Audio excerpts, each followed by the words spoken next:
Saji, we have quorum, so All you will right. be able to go ahead and get started. Before we establish quorum, I do want to do a couple announcements. We do have three new advisory committee members. So Saji, when you do roll, if you will, right after we do roll, just give them a chance to introduce themselves. And before we move on, and then after we establish quorum, I do want to make one announcement. All right. Thank you. All right. So the Nursing Education and Workforce Advisory Committee will now come to order. First in the agenda, I will do a roll call for the quorum today. I'll start with myself, I think. I'm here.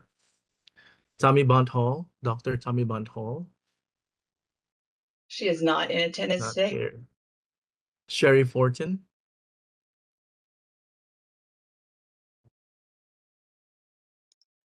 I'm not seeing her yet either. Oh, she is in the attendees. Can you elevate her, board moderator, please?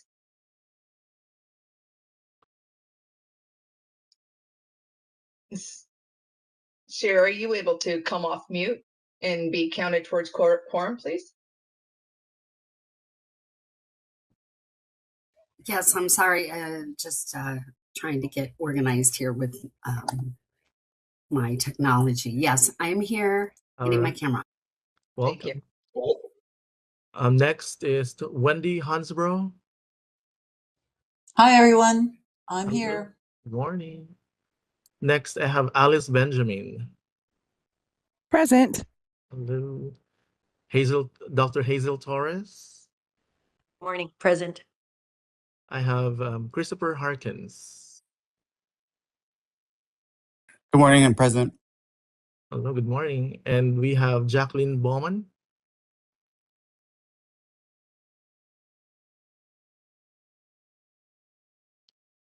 Nope. We have Ariel Hernandez. Morning, present. Hello. And next is Chris Perry.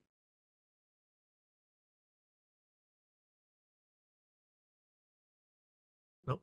And we have Dr. Joan Spatz. She will not be in attendance today. All right. And Dr. Matthew Hobbs. Good morning, present. Good morning. All right. And as our executive officer, Ms. Melby, have announcement, and I think we have three new committee members that will have to be introduced today.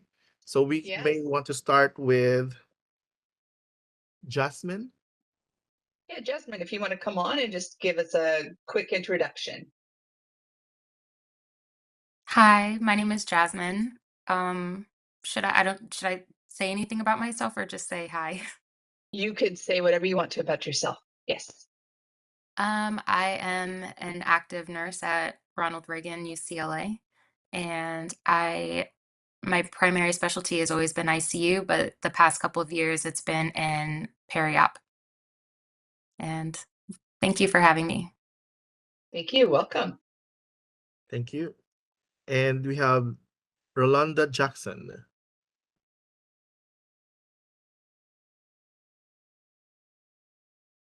Good afternoon, everyone. Rather, good morning. My name is Rolanda Jackson. I've been in nursing for 26 years now. Current behavioral health executive and currently supporting a magnet hospital in the California Bay Area. Welcome, welcome. And the last but not the least, we have Dr. Matthew Hobbs.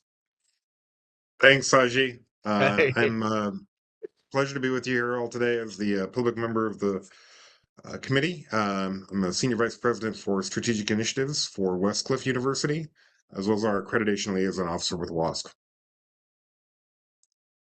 Nice and welcome. Thank you. And I think the next to the agenda, the executive officer Melby will be having her announcements. Yes, thank you. I appreciate that. We do have another member that will be hopefully appointed at the next board meeting, so we'll be able to have a full NEWAC committee. There is two announcements, sorry, that I want to make sure that I get out in front of here today. The very first one is agenda item 10.0. It was information and discussion overview on the 2026 regional forecast of the registered nursing workforce in California report that was supposed to be presented by Joanne Spetz. She is not able to be in attendance today, so we will not be holding agenda item 10. Additionally, we have been contacted by media letting us know that there is a potential understanding that Nightingale College from Utah was going to be on the agenda for discussion today. I wanted to let people know that that is not correct. However, we do see that we have several attendees, more than we usually have in our NEWAC committee, 178 right now with 2 people in person. We are not going to bar you guys from having any conversation. I just want to let you guys know that you're not waiting around for an agenda item. We will be opening up for public comment for items that are not on the agenda. We request that you guys use that time to make any public comment that you wish for us to hear. That will be typically, I don't see it on the agenda, item 3.0, I believe. Because we will do a agenda item 2.0, which will be general instructions, and then 3.0 is typically public comment for items that are not on the agenda. So you will not have to wait for an agenda item later in. We will hear all of your guys' comments at 3.0, public comments for items on the agenda. So thank you guys for that. Thank you guys for being here, and we look forward to hearing from you when we get to agenda item 3.0, public comments for items not on the agenda. Thank you.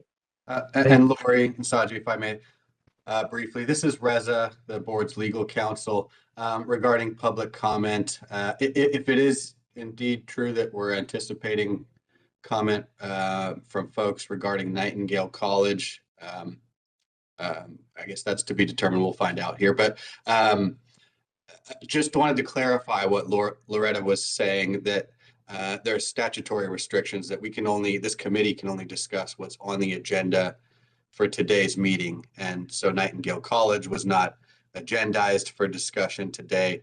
And I'm not sure that it typically would be something that would be brought forth in front of this committee. The board has another committee as well as the board itself, which might be typically kind of more the logical place for a discussion of what's going on with Nightingale College.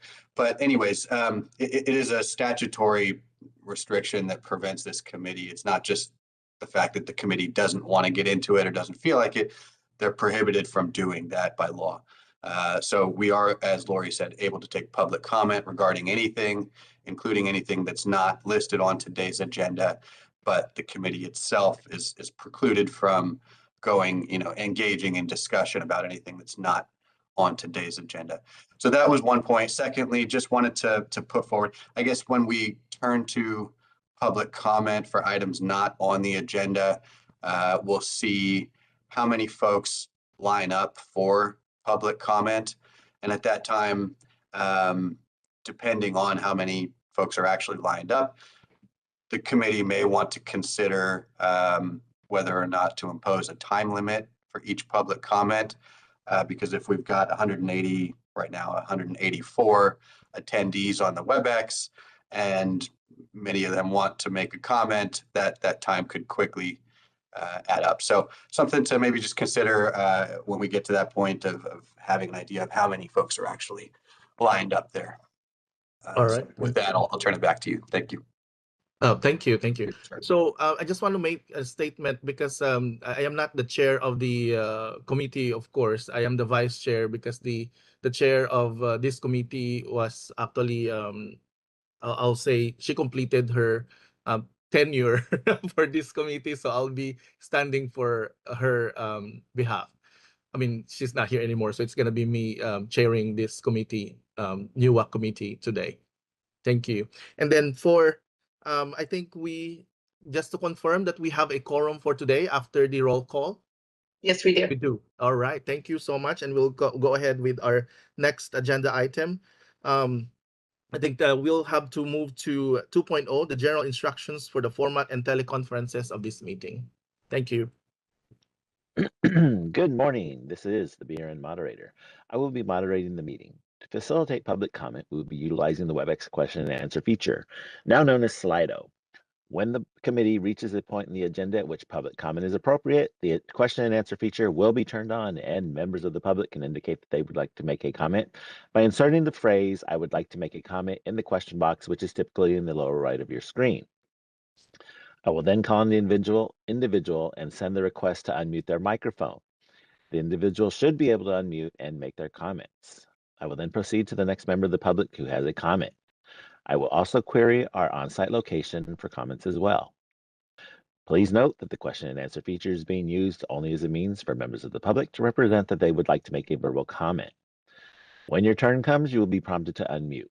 If your question can be answered, the committee will respond accordingly.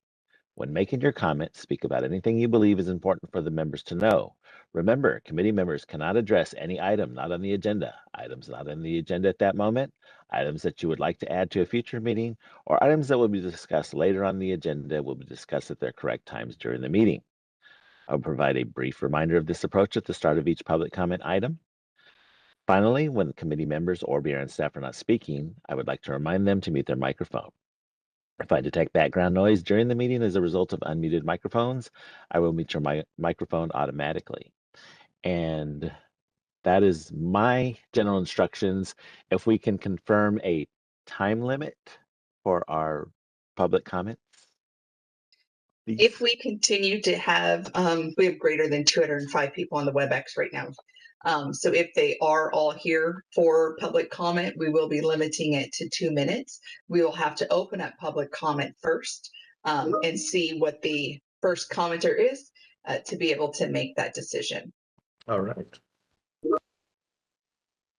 So we will move forward. Thank you, Reza, for this announcement and instructions. And let's move forward for the agenda item number 3.0. This is opening the public comment for items not on the agenda. And maybe that we may put it or these items in future agendas. We will be opening for public comment now. Please refer to the screen share for members of the public to see how they should type in their request for a comment. I've activated the question and answer feature. Members of the public can indicate that they would like to make a comment by typing into the question box, "I would like to make a comment." I'll pause for a moment for members of the public to type in, "I would like to make a comment." Please remember, you will have 2 minutes. Thank you. And I'm just suggesting here, give a little bit longer than usual to see how many folks start to line up, and then we'll go from there. Okay. No problem. Right now, there's only 2, so we should be good. With that announcement, can we also add if people wants to go to the bathroom or take a rest break later on, when do we do that and who should we alert? If at any point, we would just schedule that in. We are only scheduled to be here till I believe 2 o'clock. 2 o'clock, yes. 2 o'clock. So Saji, with you being the chair, if you need to at any point pause to use the restroom, you definitely can. All right. We would just ask for a 5 to 15 minutes recess break at that point. Yep. All right. Thank you. Yep.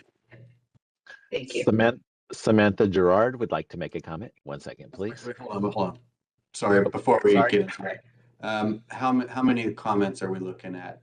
Right now, Currently, we have 4. Oh. We have 4 so far in the chat. I don't know how that's going to go. 2 of them are related to Nightingale College. So we'll see how that goes. Samantha Gerard is a director of nursing of a school. So she came on first, so we'll let her speak first, of a California-based school. Very good. Thank you. That's all. Thank you. Thank you so much. My name is Samantha Gerard. I'm the Senior Director of Nursing and Health Occupations Programs at Southwestern College in Region 10, San Diego Imperial County. My statement today is, I represent 8 separate nursing and health occupations programs. That's anywhere from 300 to 400 students annually in our region. My statement has to do with pre-licensure nursing programs. So Southwestern College respectfully opposes the approval of additional pre-licensure nursing programs in Region 10 at this time due to documented and ongoing clinical placement saturation that is already displacing students in existing approved programs. Region 10 nursing programs are operating in an environment of severe clinical constraints where the number of pre-licensure programs exceeds the region's available clinical training capacity. Hospitals and community partners consistently cite staffing shortages, limited preceptor availability, patient acuity levels, and scheduling constraints as reasons for denying or canceling placements. And keep in mind, these are historical placements that we get semester after semester. For over 20 years, these placements are being canceled. Now, these constraints have resulted in actual student displacement and course disruption, not merely a projected risk. At Southwestern College, this impact is clearly documented. In the spring of 2024, the college was displaced from 18 obstetric clinical placements, or 18 students, directly affecting student progression and cohort scheduling. More recently, in the fall of 2025, 18 psychiatric and mental health clinical placements, 18 students, were canceled, outright canceled, with no reason given, further demonstrating that displacement is not isolated or historical, but ongoing and unresolved. This fall, 2026, I also had 18 psychiatric and mental health clinical placements given to another school that had never had that placement before and is newer in the area. These losses occurred despite longstanding partnerships and reflect the fragile and overextended nature of the region's clinical placement ecosystem. Local healthcare facilities have also responded to staffing and operational pressures by reducing the allowable clinical group sizes. Several Region 10 partners have decreased clinical group size from 8 down to 6, significantly reducing the number of students that can be accommodated per rotation and further constraining clinical capacity across the region. During a recent Nursing Advisory Board meeting attended by many of the chief nursing officers from Region 10, major healthcare organizations, employers, they reported that they are not experiencing a shortage of new graduate registered nurses. Now, this is anecdotal coming from them, but they say that hospitals emphasize a critical workforce shortage among experienced RNs in specialty areas. This feedback highlights a misalignment between pre-licensure program expansion and actual workforce needs. Approval of new pre-licensure nursing programs in Region 10 would further intensify competition for an already insufficient number of clinical placements. New program approval would require access to the same acute care, OB, psychiatric clinical sites, and pediatrics currently relied upon by existing community colleges and university programs in Region 10. Given current saturation and reduced group sizes, this would likely result in displacement of students from established programs, increase our cancellations, having to reduce our cohort sizes, and further erosion of long-standing clinical partnerships. While workforce data continue to show overall demand for registered nurses, the primary constraint in Region 10 is not a lack of graduates or instructional capacity, but insufficient clinical placement availability. Community college nursing programs are disproportionately impacted by the saturation as public institutions. They serve a critical pipeline for locally trained nurses who reflect the communities we serve. Clinical displacement undermines equity, delays student completion, and diminishes the return on public investment in nursing education. Given the documented displacement in Region 10, reductions in clinical group sizes, employer confirmation that shortages are concentrated among experienced specialty RNs, not new graduates, and the anticipated impact of adding new programs, which I will not name, approval of additional pre-licensure nursing programs at this time would be counterproductive. For these reasons, we strongly urge a pause in approving additional pre-licensure nursing programs in Region 10 until clinical placement capacity demonstrably exceeds or at least meets the current program demand and existing displacement has been resolved. Thank you. Thank you, Samantha. I do want to let you know that the upcoming board committee meeting that has education licensing on is August 11th, and we will be posting that agenda at least 10 days prior to that. And I hope to see you present for public comment at that one as well as our board meeting September 24th and 25th to share this information. Thank you. Thank you. So real quick, Reza, just so you're aware, in the comment section, there are 8 comments. However, one of them has 24 thumbs up. One of them has 17 thumbs up. Another one has 10. Another one has 7, 4, 2. Those are secondary comments. People may wish to chime in on those. We wouldn't know that they would want to chime in. They would have to make a separate, I would like to make a comment, just thumbs upping them, saying you agree with that ask doesn't necessarily allow us to find you in the attendees and unmute you for comment. But I do see that there are quite a few people asking for comment and agreeing for comment. And so it looks like the Alex D or Agro would be the next one to open up board moderator.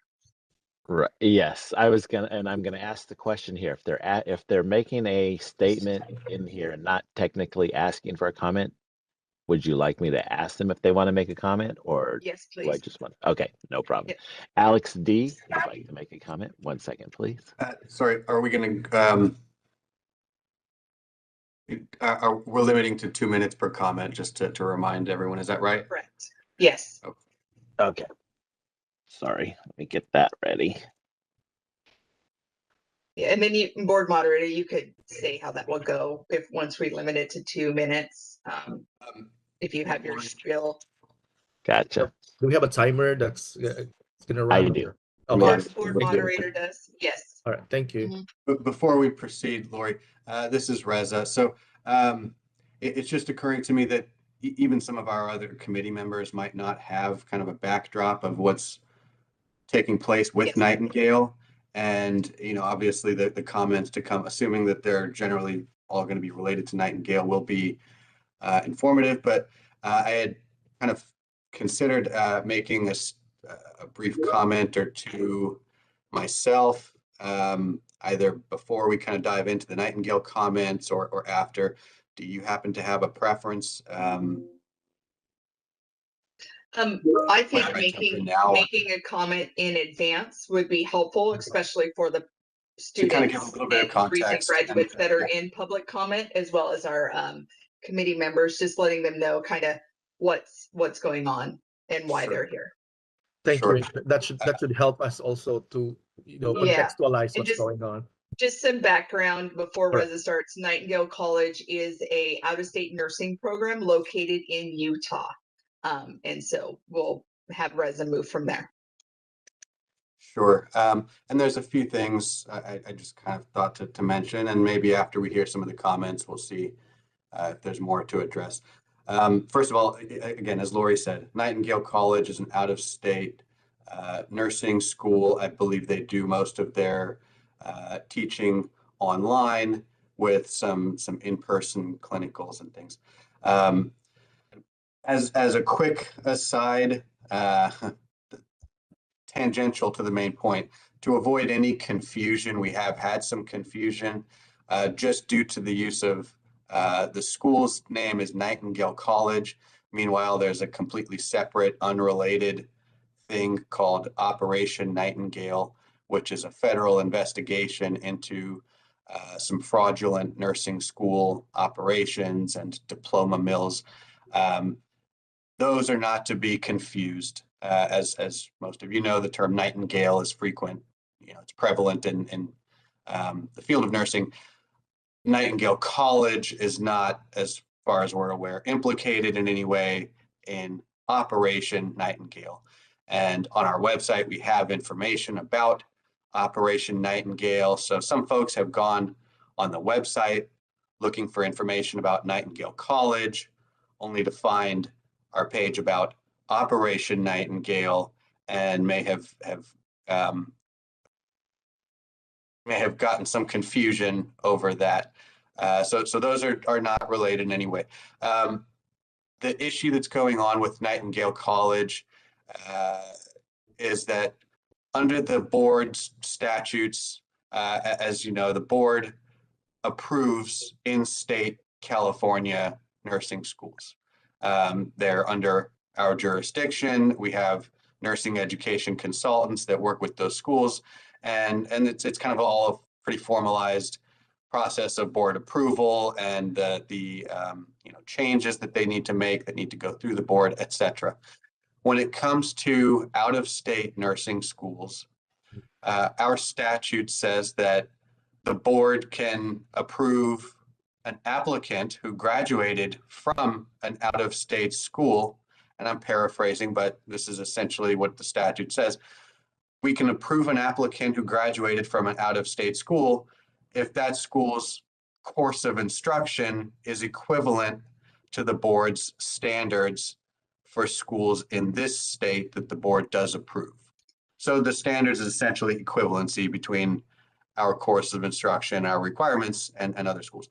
So Nightingale College the board is looking at Nightingale's course of instruction to review whether that coursework meets the board's minimum standards. And that's been a little bit of a process, and it's still ongoing, as at this time the board is not able to conclude definitively that Nightingale College's curriculum meets our standards. And there's a couple hangups, and wasn't planning on going too deep into what those current hangups are, but we are working actively with the school to try to resolve those, or if nothing else, identify what the deficiencies are as far as the board is concerned, and get everybody answers. So the board, the situation for the applicants who have submitted their requests for authorizations to test, and they are, quite frankly, somewhat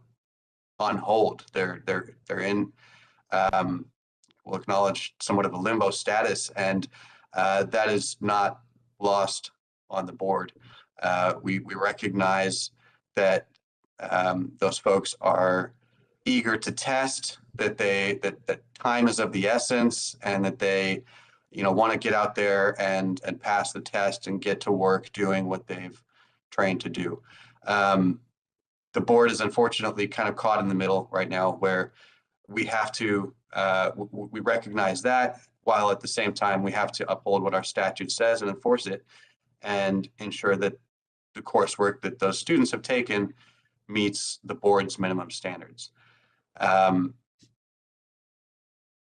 other kind of tangential piece I just wanted to mention for the folks that are listening. This committee, the Nursing Education Workforce and Advisory Committee, I welcome everybody who's lined up to make comments. All stakeholder engagement and feedback is good, but this committee is probably not the one where we would normally take up issues relating to a specific school. I won't say that it's completely, out of the realm of possibility or totally, outside the norm, but normally this committee deals with policy issues, whereas the specific issues going on with Nightingale College, apart from like any higher level policy related issues, would probably be more likely actually taken on in the board's Education and Licensing Committee and in front of the full board itself. So, and then lastly, unless Saji or Lori want me to say anything else, or if anything else is prompted by the comments. Thank you. I was going to ask if this is something that we need to agendize. I don't think that this is on the realm of our committee, though. Yeah, I'm not thinking, Saji, that this would be something that would go on the Nursing Education Workforce Advisory Committee. Thank you. This is a licensing issue. It is a process that we utilize through every out-of-state nursing program. And this review is just taking longer than would typically take. And so we are working with the school. It is, we just received more information again as much as last week. So we are actively in that review process and communicating back and forth. And as soon as that review is complete, we'll be able to let people know what exactly is needed to move forward for licensure. One of the things I will add that we're very well aware of statistics here with the Nursing Education Workforce Advisory Committee. and how important it is to take the NCLEX within 3 months of graduation, because that is when you are the most successful in passing. In order to take that NCLEX within 3 months, you have to apply to any board of nursing throughout the nation and request an authorization to test. That authorization to test is sent to Pearson VUE, who administers the NCLEX. And Pearson VUE, you're able to sit in test at any one of their locations. And then you would become licensed if you pass and meet the licensing criteria of the state that you request that authorization to test with. These students did graduate from Nightingale College in Utah. They are more than welcome to request an authorization to test from Utah in the meantime, so that they can sit for their NCLEX and pass and be ready to be licensed. They would be licensed in Utah at that point. And then they could endorse into any other state, apply for endorsement into any other state in the nation, that they would then review whether or not they meet their individual licensing criteria and potentially allow them to be licensed in that state as well. I believe Utah is also a compact state, and so they would be able to apply in Utah for a multi-state license as well, instead of a single state license, which would allow them, excuse me, greater flexibility. That is what I'm hearing that some applicants are doing right now because of the delay with the California review process. We do not want you guys to lose your knowledge and lose your ability to pass NCLEX. So if that is something that you guys are becoming increasingly concerned with, you do have the ability to apply for your authorization to test in Utah, so that you can at least have your NCLEX taken and have that pass registered, and you're not losing any of that academic knowledge as time progressively increases from when you complete it. So I do want to make sure that you guys do know there is a path to your NCLEX outside of California while we review for equivalency. And so at that point, board moderator, if you would like to open it up to start the public comment process, we will do our best to hear and limited on the responses that we can make because it's not agendaized. Thank you. Thank you for those Thank you. clarifications. We can move forward and continue with the public comments. Okay, so since all of our public comment requests were liked, the list has changed, so I don't even know who was first anymore. The I'm one just that's gonna, the oldest is 19 minutes, and that would be A Grow. So I would go by the minutes. 19. Oh, okay, I see Yep, what you you're talking. see that on the thing. There's a couple that are 19 minutes. I don't And have then we I just, don't have minutes. I just have times. oh, okay. I have A Grow is 20 minutes to grow. So I think Okay. A Grow would be the first one to go. Hi, sorry, I'm Alex D. I've been unmuted Oh, this I'm whole sorry. time Alex D for was. Oh, comment. thank you. He's been Sorry. up. Yes, I'm sorry. Alex D was Go up for it. first. No, you're quite all right. All right. So thank you so much again for your time. My name is Alex. I'm one of the many California residents who are being affected by the BRN's review of Nightingale College graduates. Unfortunately, we have not been given a time frame for completing this review, and as you have mentioned, it is affecting students and graduates who still don't know what the specific issue is that remains to be, resolved. So I am respectfully requesting that the board place Nightingale matters on a future public agenda. I am interested to understand or to have transparency about what is this unresolved curriculum, clinical or documentation issues. If we would be able to receive any kind of aggregate information that shows how many Nightingale applicants have received their ATTs or how many are still on hold, as well as if we could be given a public timeline or any kind of regular progress update that shows what's going on with the review until it's completed.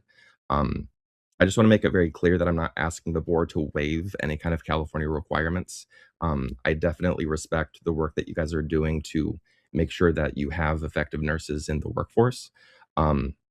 Just for that transparency and to help find a defined path forward, there are a lot of people who unfortunately their loans are going to start to come back up, and they can test out in other states, but if they can't work here as a resident of California, then that is also going to be putting them into some financial hardship.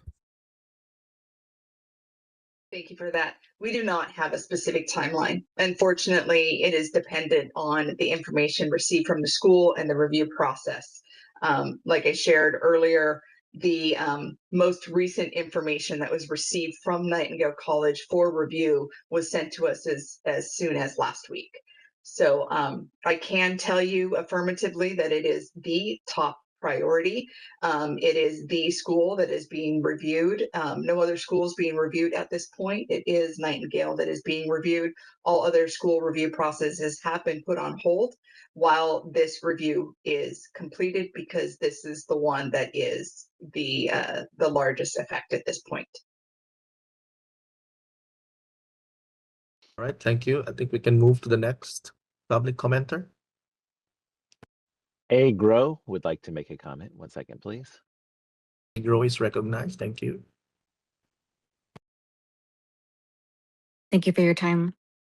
I would like to second Alex D's motion to agendize the Nightingale College issues for the next public comment, understanding that the specific issues should be more pertain to the BRN's Education Licensing Commission or committee, which we'd like to have some instruction on how to get this subject agendized for that committee as well, please. It is to our understanding that Nightingale has sent over their accreditation and their course curriculum. So again, I believe Alex D has pretty much stated what we are all here looking for regarding the issues for being able to sit for the ATTs for the NCLEX for California residents. That was all. Thank you. Appreciate that. Thank you. This committee cannot vote to have it added to another committee's agenda. So they will not be able to take that vote, but I will work with legal counsel to see what is appropriate for potentially doing an agenda for education licensing or the board. But I can tell you education licensing is next month and the board is the following month. And we're hoping to have the review and the information out prior to that. So we're hoping to not have to agendaize it if at all possible. And we're hoping to have communication go out through your school soon. I know that your school did send messaging out, I believe, last week as well. And so hopefully this will be solved soon. Thank you kindly, Committee Member Membley. Thank you. And I think we can move on to the next public comment. Thank you. Steve Brainy would like to make a comment. 1 second, please.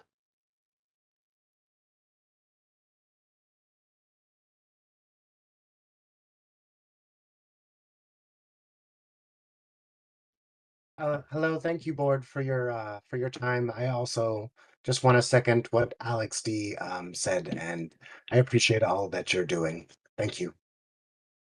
Thank you. Thank you for your comment. Nightingale student would like to make a comment. 1 second, please. Nightingale students recognized.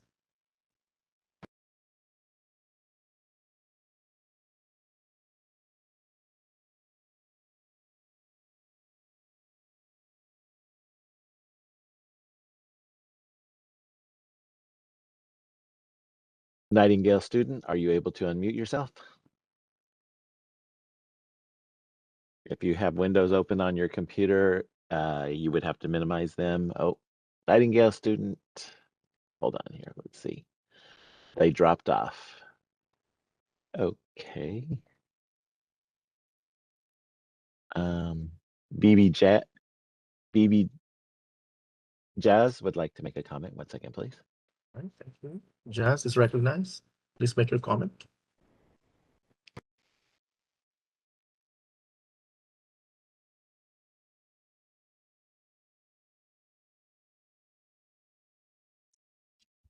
Good morning. Can you hear me? Yes, now we ma'am. can hear Thank you. you. Thank Oh, you. perfect. Thank you so much. Okay.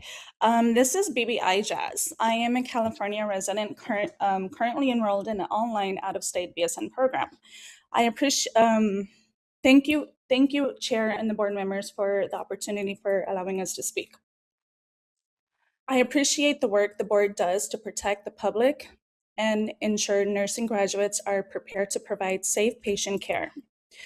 I would like to respectfully ask for clarification on how the California BRN evaluates clinical education for online nursing programs. Specifically, how does the board determine whether an online BSN program has meets California's clinical requirements, including the 500 direct patient care hours and the required specialty areas, For programs that use combination of virtual clinical based care, which currently my program is using Nightingale, which is called VCBC. It is an hour session once a week with our professor, and we discuss about the virtual patient, which is the VR patients. And we are currently using virtual reality VR.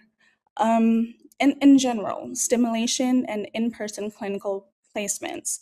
Most of our clinical hours are spread using these methods. Which of these, in these experiences, does any of these count towards the direct patient care requirements? How are these different clinical learning methods evaluated when determining whether graduates are eligible for California license? In addition, many of us have been told that Nightingale College has submitted information requested by California BRN and has been cooperating through this process. We have also heard the college state that some of the information requested by BRN is outside of its legal rights. As affected California student, we would respectfully appreciate hearing directly from California BRN whether this information being told to us by our school is actually accurate or not. We were told that there were legal counsels involved as well. What information or documentation remains outstanding? Hearing directly from California BRN board would help provide clarity and allow students to make informed decisions about their future and their education. Finally, I respectfully request the board to consider placing Nightingale College on a future meeting agenda so affected students and graduates can receive updates directly from California BRN, because at the moment, students deserve transparency from both sides. I know that you guys cannot discuss Nightingale today, but I would truly appreciate if you can clarify the direct patient care hours, because this is an online school and we're all attending this program. And if the clinical hours are not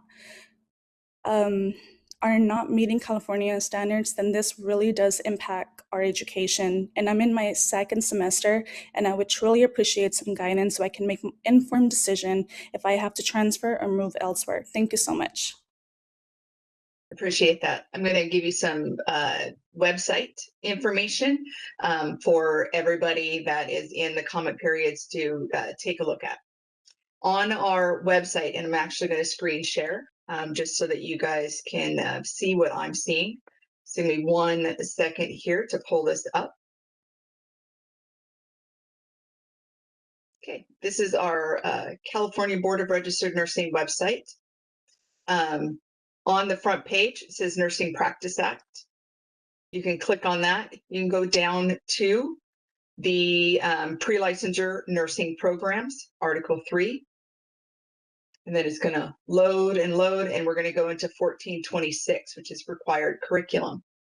This is what we are looking at when we review any out-of-state nursing program to ensure that they meet our licensing requirements.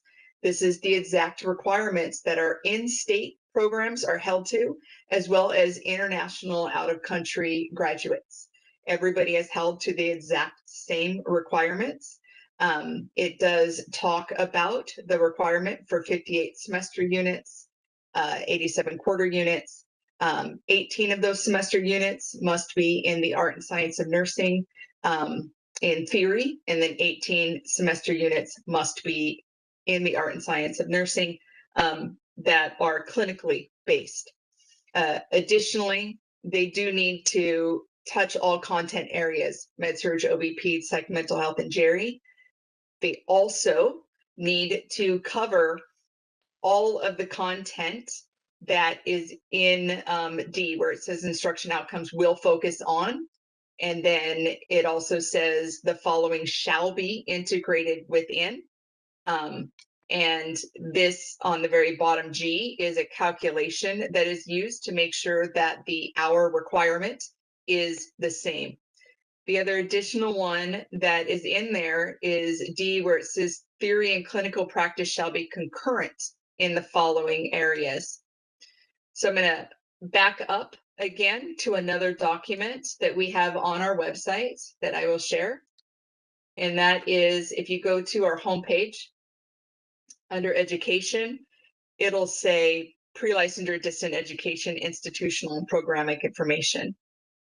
This here talks about how clinicals can only be utilized in California if they are a California approved in-state nursing program currently. And so if you're an out-of-state nursing program, they cannot do clinicals in our state. And then this is a kind of easier at a glance kind of breakdown of what is required in order to obtain licensure here in California. Another helpful item for applicants to look at, again, going back to the Nurse Practice Act, going back to pre-licensed nursing program, is in our definitions, 1420. In our definitions, it does talk about planned learning experiences designed for students to apply nursing knowledge and skills to meet course objectives in a variety of board-approved clinical settings. Clinical practice includes learning experiences provided in various healthcare agencies, as well as nursing skills labs, simulation labs, and computer labs. So with that said, I will stop sharing and let you guys know that we do have a law in place that says you have to have 500 direct patient care hours. What that means is 400 plus of your hours can be in simulation. They can be virtual. They can be in a laboratory setting. They do not need to be in person. That comes to about 44% that does not have to be in direct patient care if you align with our calculations. However, 500 is required to be in person taking care, not in person, sorry, let me clarify that, direct patient care. That can be in person. We have also had the allowance of telehealth because you are providing direct care to a patient. It must be a validated telehealth experience and not a simulated telehealth experience. There needs to be a patient chart. There needs to be a physician. There needs, or a advanced practice provider, that there needs to be able to be billed for insurance unless there is a self-pay process aligned, but it cannot be a simulated telehealth experience. Simulation only counts for about 44 to 45% of our hours here. The remaining 500 in our law is required to be direct patient care. We are looking at all of the clinical experiences that are offered in Nightingale and looking at which ones meet direct patient care hours, which ones do not. You do have hours that do meet our requirements. We haven't got the total of that because, again, we just received additional information last week. The people that are in the conversations with your school is myself and Reza Pejuhas, legal counsel, both of us here on this call. They are being cooperative. They are providing us information. They are, as far as we know, and just the information that was shared with you guys today, it is accurate what they are saying. We might have a little disagreement on what we're legally allowed to have, but that is something that we'll be working out with your school and not something to be really kind of discussed here. But we are taking this as a very top priority review. Yes, it has been a while that it's been in review. It took a while to get information sharing abilities to move at a good speed. So they are now, and we are completing the review process and hope to have something soon. And I can't give you a timeline because it just depends on what that review shows. This All is right. I'm sorry. That was a lot of helpful information. I've been also making notes, and I think it may help to hear out the rest of the comments and then kind of give a sum up statement. I see this as, you know, as I said, the committee itself can't go into a whole lot of discussion, but I do see this as a valuable opportunity. As Lori said, she and I have been in these discussions, and it's an opportunity for us to address the folks who are, you know, so eagerly waiting for information on this. So we've got you all here. So we may not be able to answer every single question, but I do want to answer what we can, and you know, at least give some let you walk away with some greater understanding of what's going on, if you know, not a little peace of mind. I'll go a little bit more into the direct care piece of it, I guess, right now, because that's, I think, just kind of fundamental in all this. We've received information from Nightingale. It's correct that they've provided, and they've been cooperative. They've at least provided the information that they think the board is entitled to request and needs in order to make its determination. There's been some just, I'll say, back and forth, and some you know, not seeing totally eye to eye on exactly what the board might need to complete its review. But I'll say up front, the board, this is an out-of-state school that's not directly under the board's jurisdiction. We evaluate the applicants who apply to the board for licensure, and those applicants completed their education at Nightingale. So we're not evaluating Nightingale, we're evaluating Nightingale's course of instruction to see whether those graduates who have that Nightingale degree have completed coursework that's equivalent to the board standards. So because of that fact, the school pushed back a bit on what they wanted to disclose to the board. And I will say that that's an issue that hasn't really come up frequently in these reviews with other schools. But that's not the main issue. I would say one of the fundamental issues is a disagreement, a legal disagreement, that the school has taken a position questioning whether their graduates and their, you know, applicants to the California board are indeed even subject to the 500-hour direct patient care clinical requirement. Historically, the board has always, you know, always take that with a grain of salt, but for years, decades, the board has had this historical requirement of completing a minimum number of hours in direct patient care clinical training for in-state schools as well as out-of-state schools. Nightingale is at this point questioning whether their graduates are subject to that. If that were true, then what we would have is a situation where graduates from California in-state approved schools would be required to complete 500 hours of direct patient care as per our requirements. And Nightingale is taking the position at this time, or at least they're questioning whether graduates of out-of-state schools must meet that same standard, or whether there's a different standard applicable to them. So that's currently at issue. This board firmly takes the position that equivalency is the standard, as is clearly articulated in the statute, and that the equivalency means it's clear. There's no question. 500 hours direct patient care.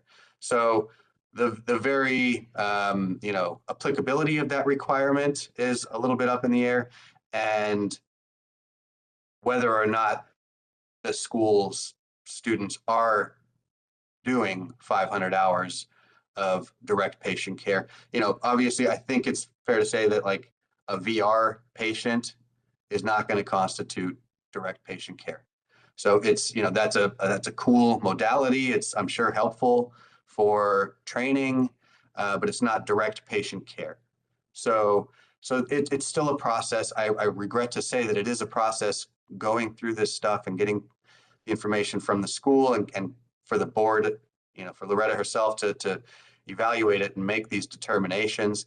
And ultimately, as far as a time frame, again, I regret to say that we wish we could give a precise time frame, and if we could, we would hope that it would be sooner rather than later. But because of just the nature of what I just told you, and where the different avenues that this could go, it's hard to say right now what the time frame is. But that's why I started this by saying, before we got into any of this, that the situation that our pending applicants who are affected by this is absolutely not lost on us, and we are highly sensitive to that and treating this as a high priority.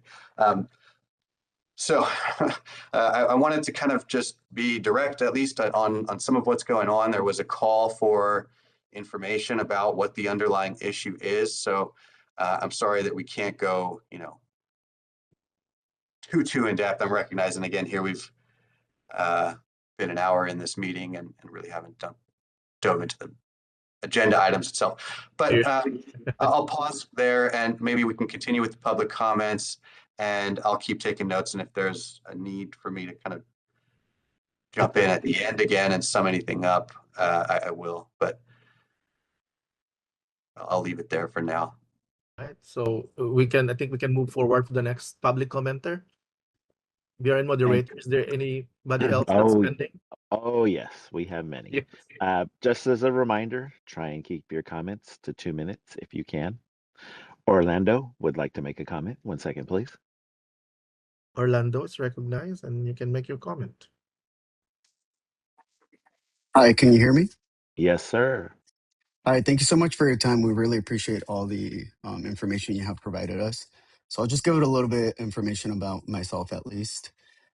So I am a California LVN who has been an LVN in California for 12 years, and I have 12 years of experience in the state. I received my LVN license here. And like many of us working nurses, I chose Nightingale because traditional RN programs in California often require full-time in-person attendance, which in reality isn't realistic when you have to work to support yourself and your family. And for many of us, leaving our jobs or moving out of state to attend another program or to get licensed elsewhere just isn't possible because of our financial and family responsibilities. Flexible, accredited programs like Nightingale provide a pathway for experienced LVNs like myself to advance our education without leaving the workforce or the patients we take care of. With the current California BRN ATT delays, also given that I have 2 semesters left with the school and my degree and license, what is the most effective and professional way for students like us to advocate for ourselves and to help decision makers understand why these educational pathways are so important for us?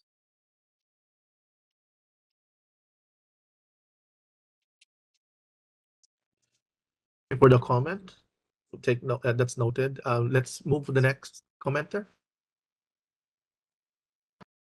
Rachel Baxter would like to make a comment. 1 second, please.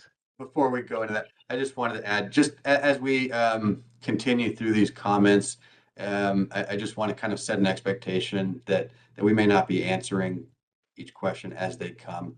And we may not be able to answer all the questions that come out through this, but we do appreciate them.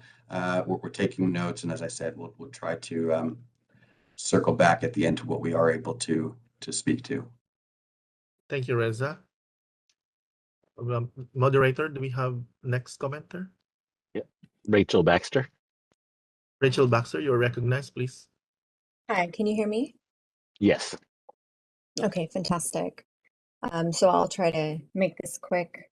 So if the board ultimately determines that deficiencies exist within Nightingale College's curriculum, what is the board's plan for graduates who have already completed all program requirements in good faith?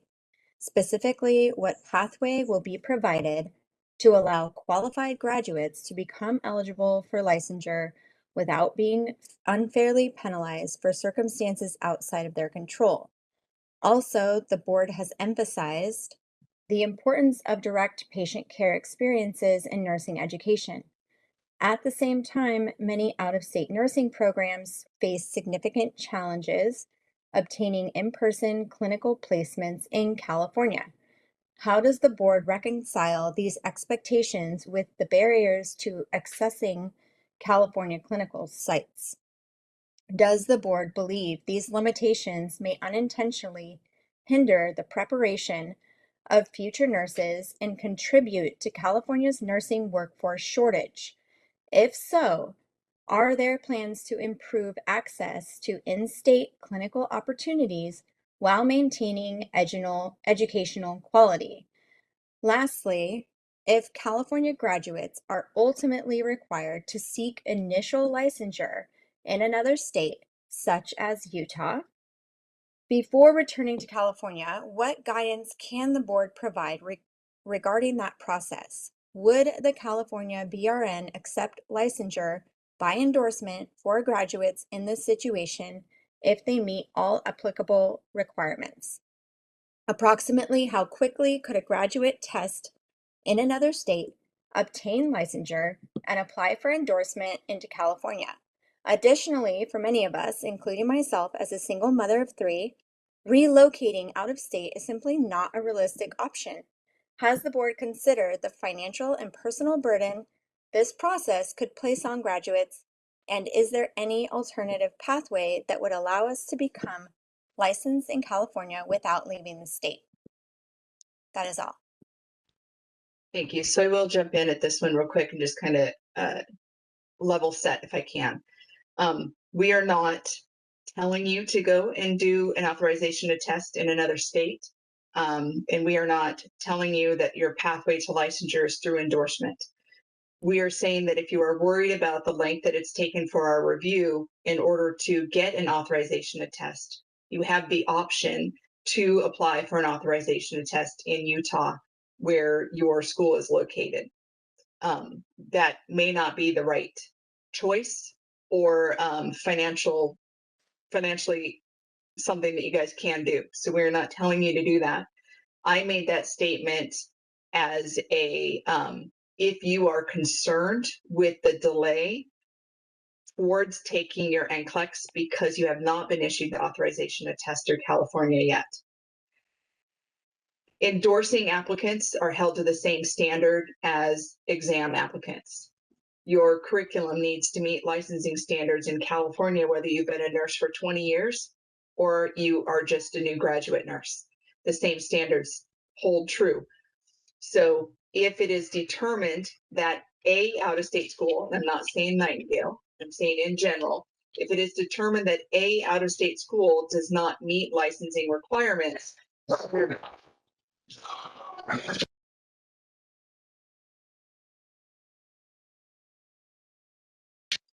I apologize, I had some background noise. If it is determined that an out-of-state school does not meet curricular or coursework requirements, our licensing team offers what is called deficiencies. If it is determined that they are deficient in med-surg, they can go and take an additional med-surg course. If it's determined that they're deficient in obstetrics or pediatrics, they can go take an additional obstetrics or pediatric course to obtain licensure. This is our current process that is happening today with many of our international graduates, including those in Canada, as well as some out-of-state nursing programs. When we determine that they do not meet that requirement, we let that school, that academic institution know as well, that they don't meet the requirements. I've had personal phone calls with Arizona State University, letting them know that they did not meet our licensing requirements. That school then told any California applicant that if you wanted to be eligible for licensure in California, you needed to take microbiology with lab because that was not one of their coursework requirements. The onus of whether or not a school prepares their students for licensure falls on that school. That school, when they take a student in as an applicant into their program, and that program requires that student, prepares that student for a professional license in any state, they are required under the federal law to say whether or not they meet that state's requirements for licensure. It is not the individual Board of Nursing in all 50 states and 4 United States territories to make that determination for the greater than 5,000 nursing schools in the nation. Therefore, when we communicate that information, if there are deficiencies, the applicant here in California, the graduate applicant or the licensed RN from an international or out-of-state standing will be made aware of what the deficiencies are, and then they will be able to decide a path forward. There are schools throughout the nation, as well in California, that offer one-offs. If they're deficient in OB, you're able to apply to a school and say, do you have clinical placements for me and theory placements so I can do OB? And they will do an OB theory and clinical, because again, our requirement is it's concurrent. What that means is that your OB clinical must be done in the same semester that your OB content is given. And so that is a path forward. Additionally, like the Arizona example that I gave, is if that school is now aware that there is a deficiency and they do not meet the criteria, that school can make a plan with their graduates or their current enrollments or prospective students to update their curriculum and allow for a process that they can deliver that curriculum so that you can then meet that requirement.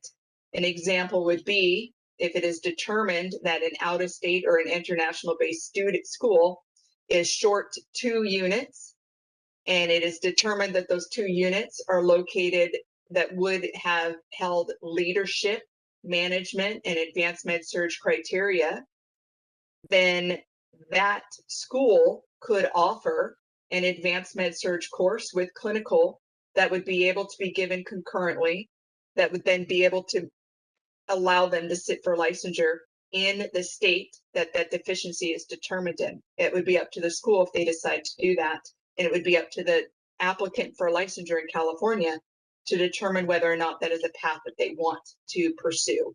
So we don't know the specific outcome for Nightingale at this point, but we do anticipate that once we are able to determine if the coursework and clinical hours meet the requirements for licensure in California, that there will be a clear path forward for either clearing deficiencies by reaching out to a different school or working with Nightingale to get that coursework cleared up. Additionally, the hope would be that if a school that is deemed not to meet California requirements for licensure, if they are aware of that, that they would do their best to communicate that out to their applicants from that state, that they don't meet licensure requirements, so that they are aware of that. And it would also be, if their business model is to continue to enroll that state school, that they update their curriculum to bring it into alignment with that state's licensing requirements. Again, it is school-led, not Board of Nursing led. This is Reza. I was going to wait till the end, but since we stopped on this one, I'll jump in as well. Just a couple little things to add. And first of all, let me take a step back from all this.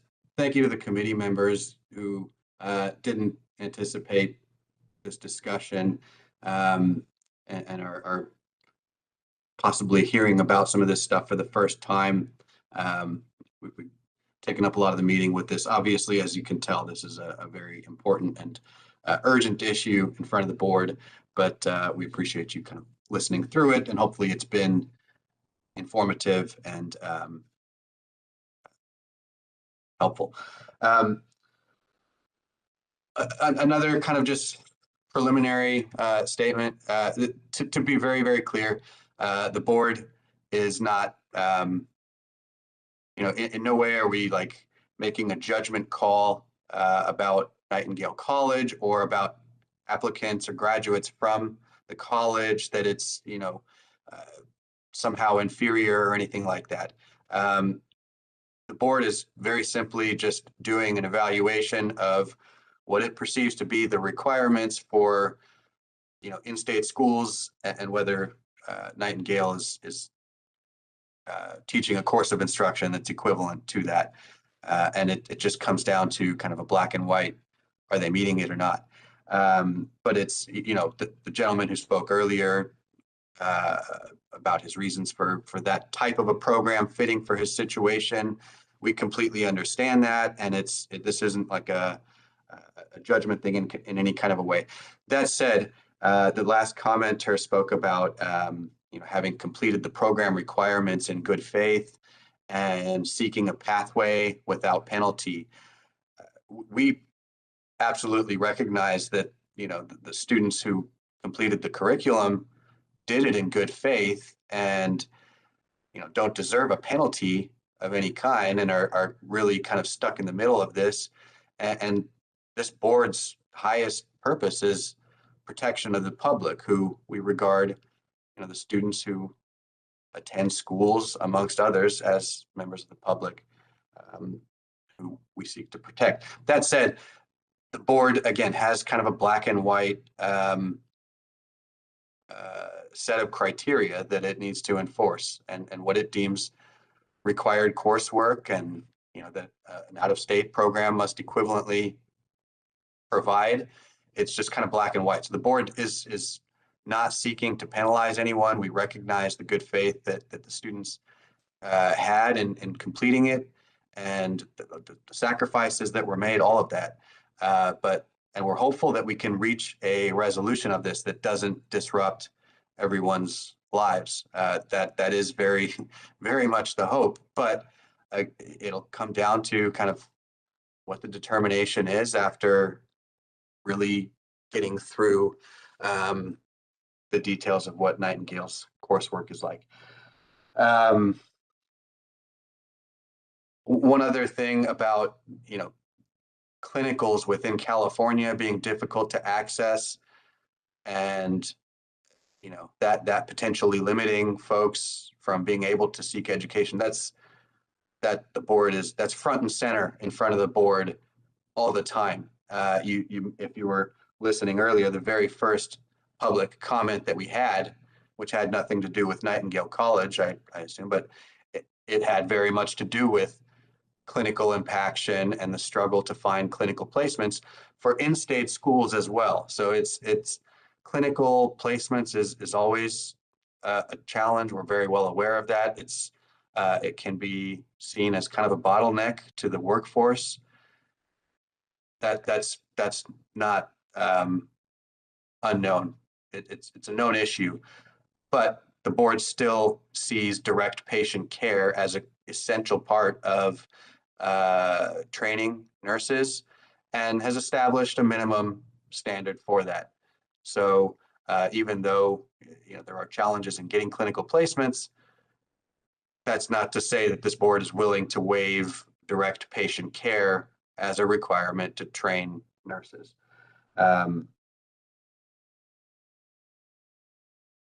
So yeah, that was it. And then the one other thing that I was going to say, Lori already kind of spoke to, but I'll just reiterate that the endorsement pathway, if you were to get licensed in another state, that doesn't guarantee your endorsement into California.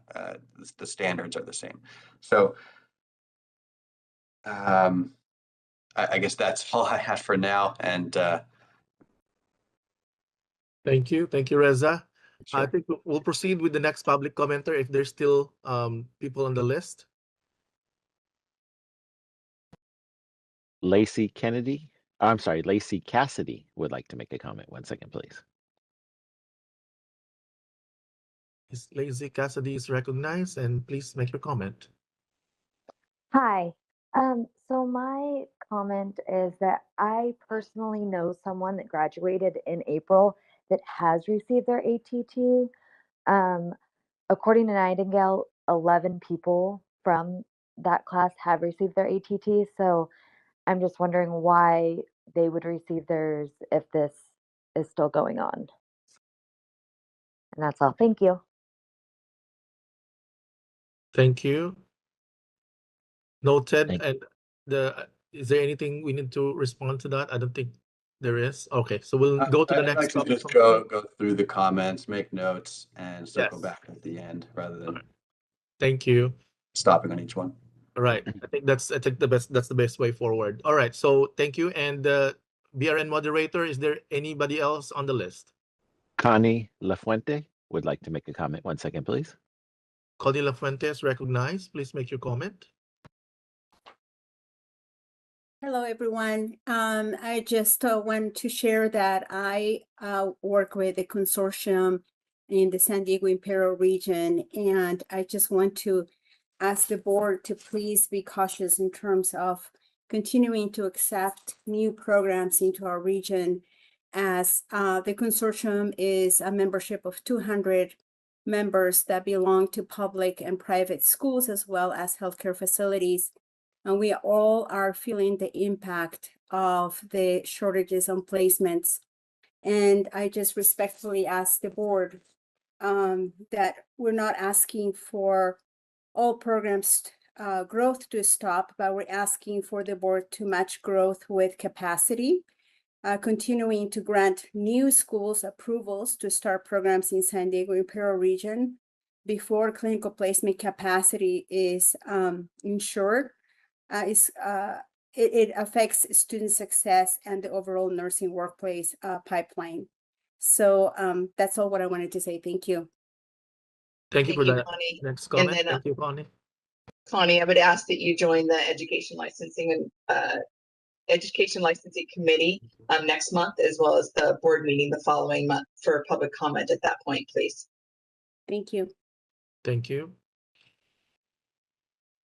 Is there anybody else in the comment list? There is Gabriella. Saji, so he's a board moderator. We'll just move through them. All right, Thank thank you. Gabriella Yagaldi would like to make a comment. 1 second, please. Moderator, just pause here real quick. Just for a quick check on the timing. How many does it look like we've got? 31 at this point. 31 waiting to comment? Correct. No, 14. 14. 14 now? Yeah. 14 waiting. Okay, so that's fine. I'll take a quick pause on this, and we'll continue through the comments. No, we're going to do that, but just for the committee vice chair, you earlier asked about breaks and timing wise and all that. So we can just plow through the remaining 14 comments and any that come along. You can tweak the time limit if you feel like that's an issue. And then you can keep in mind if and when you want to insert a break. Thank you. We can move forward and take a break at 12:30, so at least we can hear other comments that's already lined up. Okay, we're going good at 2 minutes. All right, thank you. Gabriella Yagaldi. Hi, good morning. I have just a quick question. I'm an LVN student, and I'm sorry, I'm currently an LVN, and I'm a student at Nightingale. Would my clinical hours that I did while I was in LVN school, would those count towards the patient care hours that California is requiring? Reza, I have to jump in, sorry. Yeah, you kind of knew I would. Potentially, not necessarily by our board, but by your school. Your school could determine that in their admissions policy that they would accept those as experiential credit, which could be taken in lieu of requiring specific content. An example would be there's several programs in California that offer a LVN to RN step-up degree path, and they give them credit for the entire first year. Typically, that entire first year includes OB and PEDS, and so that school has an experiential or transfer credit policy that they utilize on enrollment for that to occur. So that would be a determination by your school and how that curriculum is developed on whether or not your prior experience could be counted towards completion of the clinical and theory requirements that they require for their curriculum. Okay, thank you. And then just to clarify, if I do test in Utah, you still have to review the curriculum to be accepted to endorse the RN license. That is accurate, yes. So again, the reason that I said that if you guys were worried about the delay in getting the authorization to test, that you could apply in Utah is because we know that statistically speaking, the NCLEX pass rate drops considerably after 3 months from graduation. And so that would only be your pathway to be able to take the NCLEX.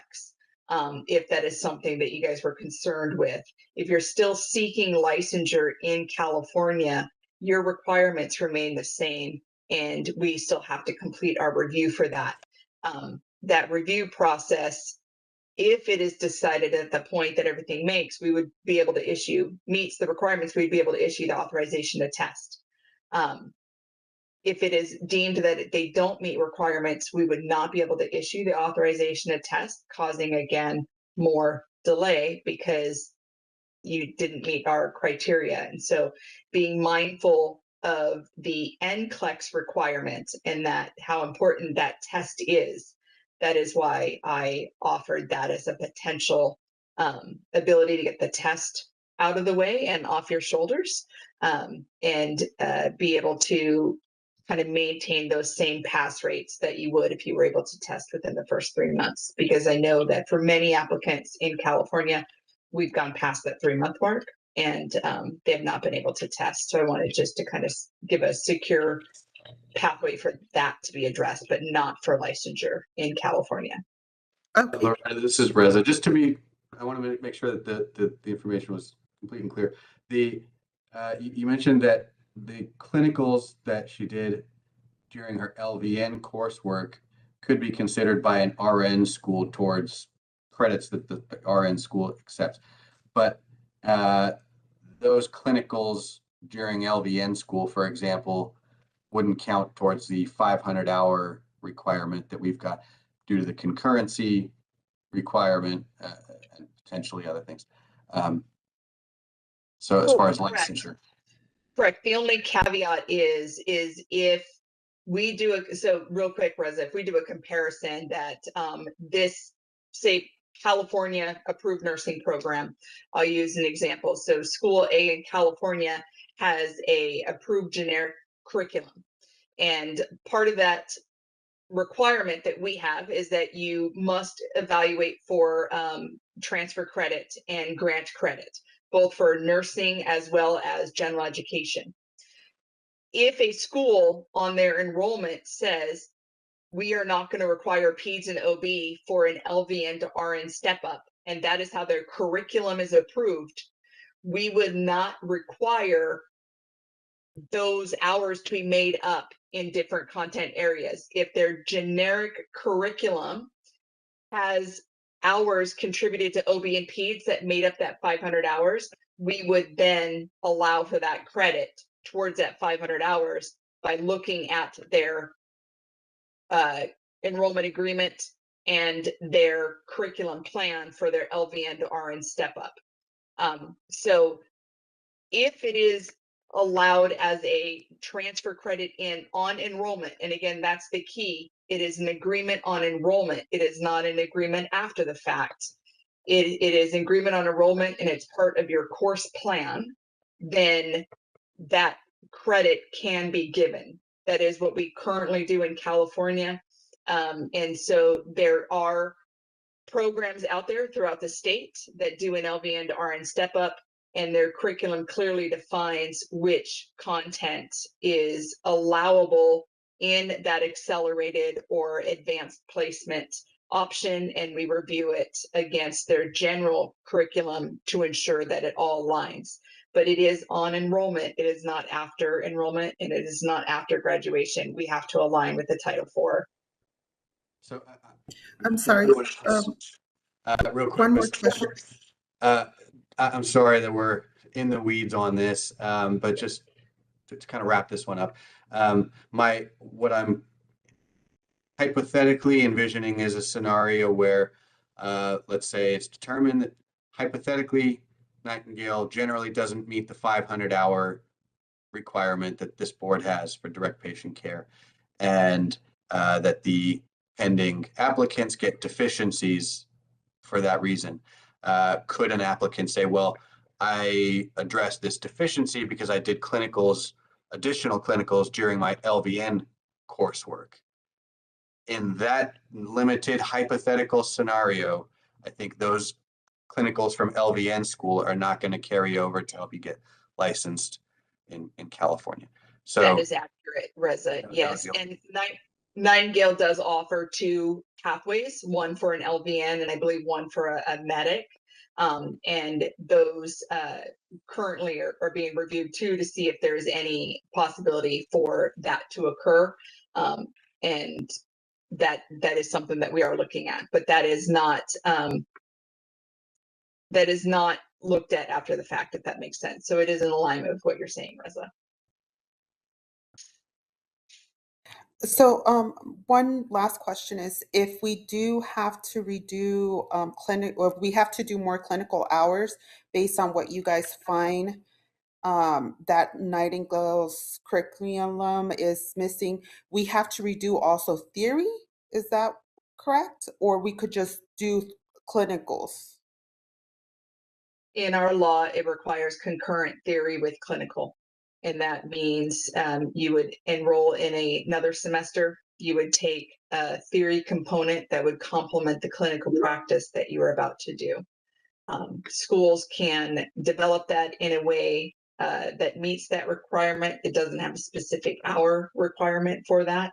Only the clinical has the specific hour requirement, unless a school is deficient in theoretic coursework as well.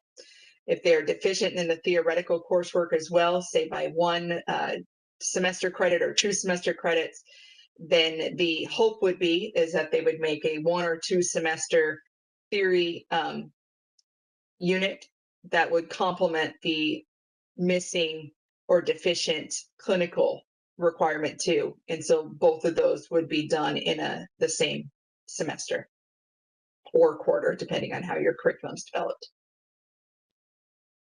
All right. I think we reached 12:31. I think we will have to request for a recess. My question is, how long? 10 to 15 minutes? Is that reasonable for everybody? We can do 12:45. All right, We'll come back. 12:45. All right, we'll Thank you, come guys. back at 12:45. Thank you so much. Hi, everyone. Welcome back.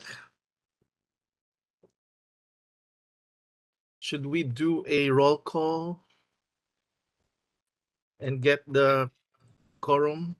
Yes, please. All right.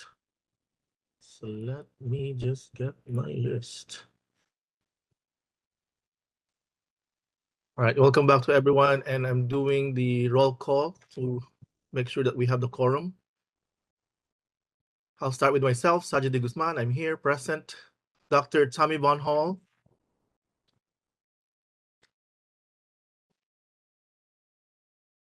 No. Sherry Fortin. Present. Wendy Hansborough. Present. Thank you. Alice Benjamin. Present. Dr. Hazel Torres. Present. Judy Cornell. Christopher Harkins. Present. Jacqueline Bowman.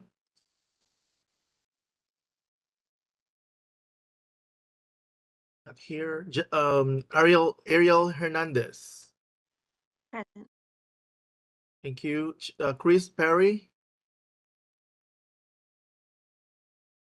No. Dr. Juan Spetz. No. And Present. oh, thank you. And Dr. Matthew Hubbs. Present. Thank you.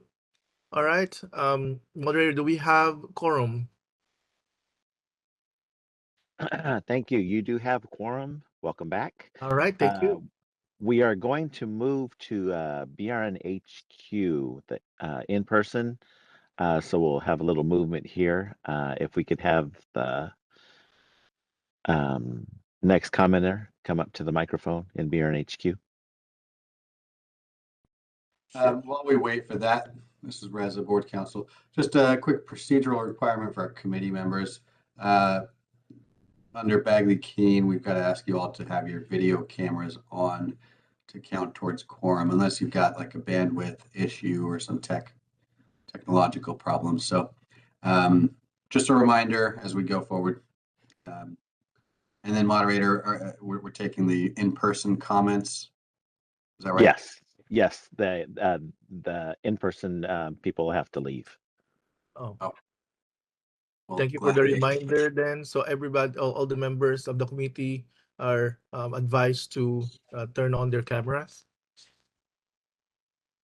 All right, so I think the public commenter from the BRN HQ is not, or is no longer available for commenting. So I think we can move forward with the next public comment. Oh, nope. No, they're at the table. They're Right sitting there. at the table. Yep. Oh, sorry. Oh, there you go. All Hello. right. We can move ahead with the public commenter. Thank you. Good afternoon, ladies and gentlemen of the committee. My name is Jacob Balatori, and I have been an LVN for the past 8 years, serving California's Central Valley.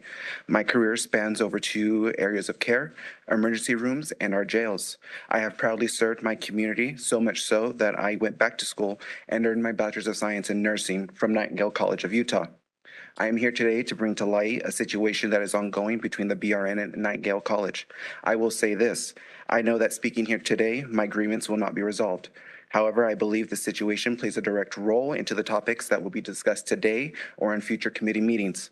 Personally, this isn't abstract.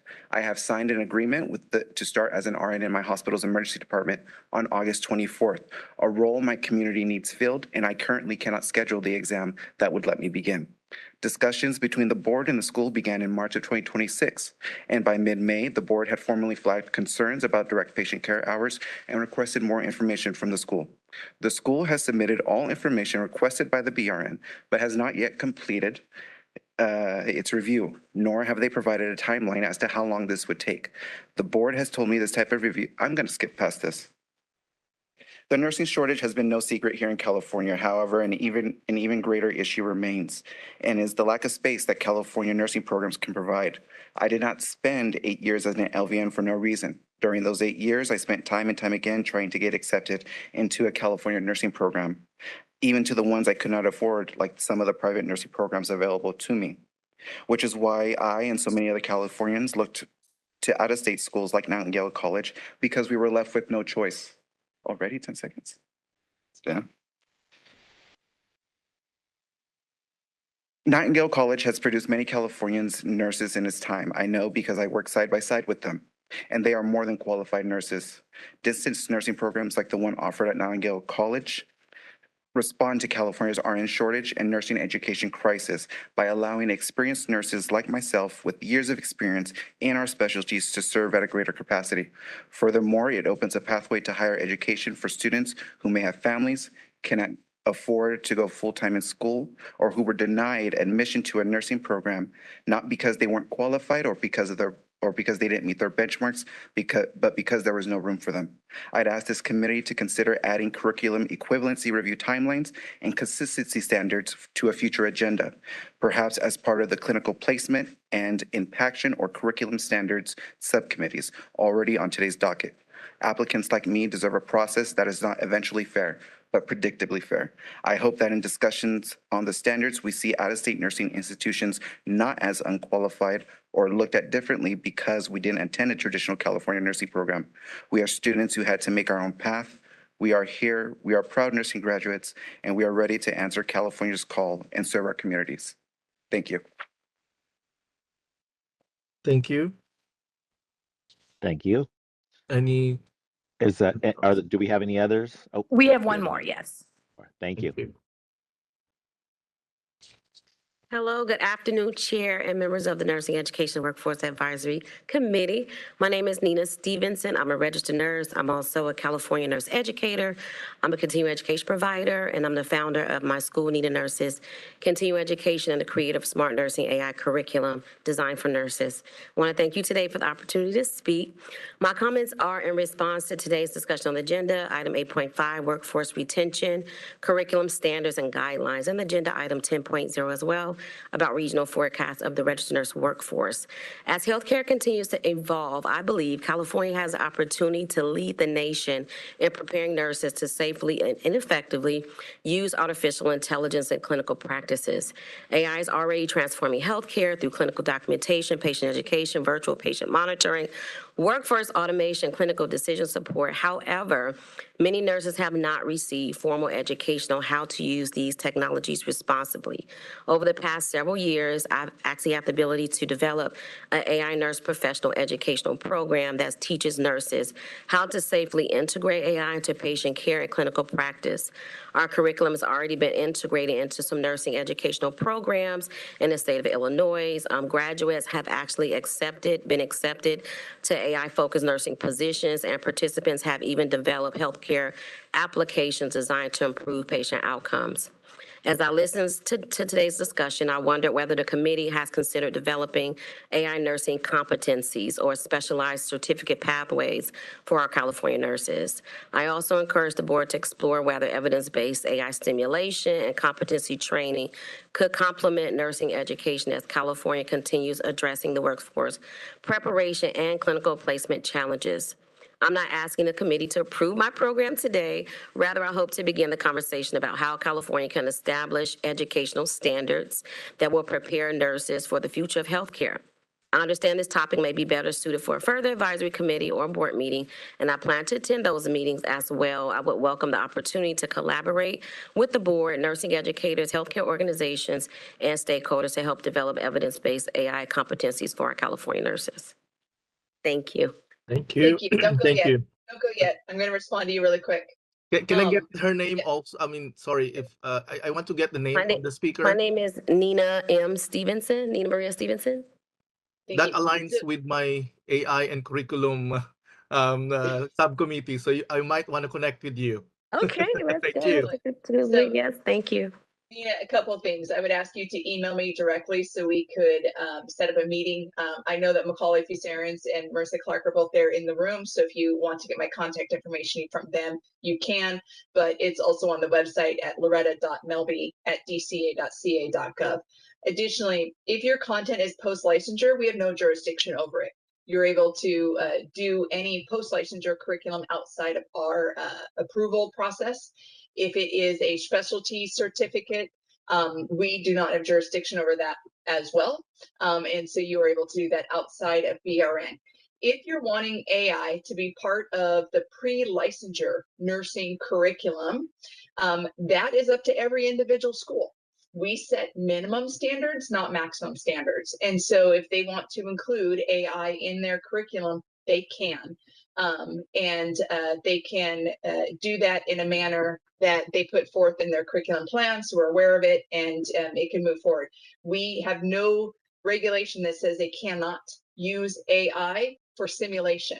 So I'll be very clear with that one too as well. We allow for non-direct patient care clinical hours in part of meeting our minimum licensing requirements. Kind of the discussion here with Nightingale is that we only require 500 of the 18 semester units for clinical hours to be done in a direct patient care fashion. That allows for greater than 400 hours, or right about 400 hours, sorry, to be done in any means as long as it meets the clinical objectives. If a school wants to use AI as part of their simulation or whatever, they can currently do that today without any regulatory or law change. So just wanted to give you guys that information as a heads up. And please reach out, talk to me. We'll get you connected with Saji as well, and we could have more conversations offline. Thank you. Thank you. Thank you. Thank you. Yeah, this is Reza, Board Counsel, that I'll throw in. As Lori said, we have no jurisdiction over post-licensure education. The one kind of tiny little carve out there is continuing education courses, which I'm not sure if the last speaker is a CE provider, but that's one carve I out where the believe board she is. does. Actually, Yeah, I think so I'm that's familiar. why it occurred Yep. to me. Yep, she is an approved California CE provider as far as I'm aware. So yes. Thank you.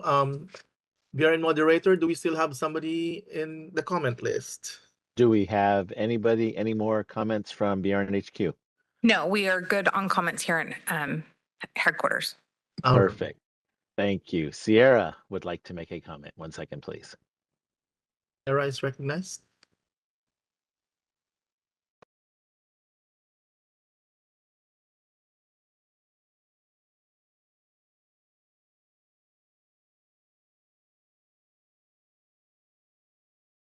Sierra, on your screen, if you have many windows open, it's a small window that will be behind them, and it would say unmute yourself or unmute me. I'm sorry.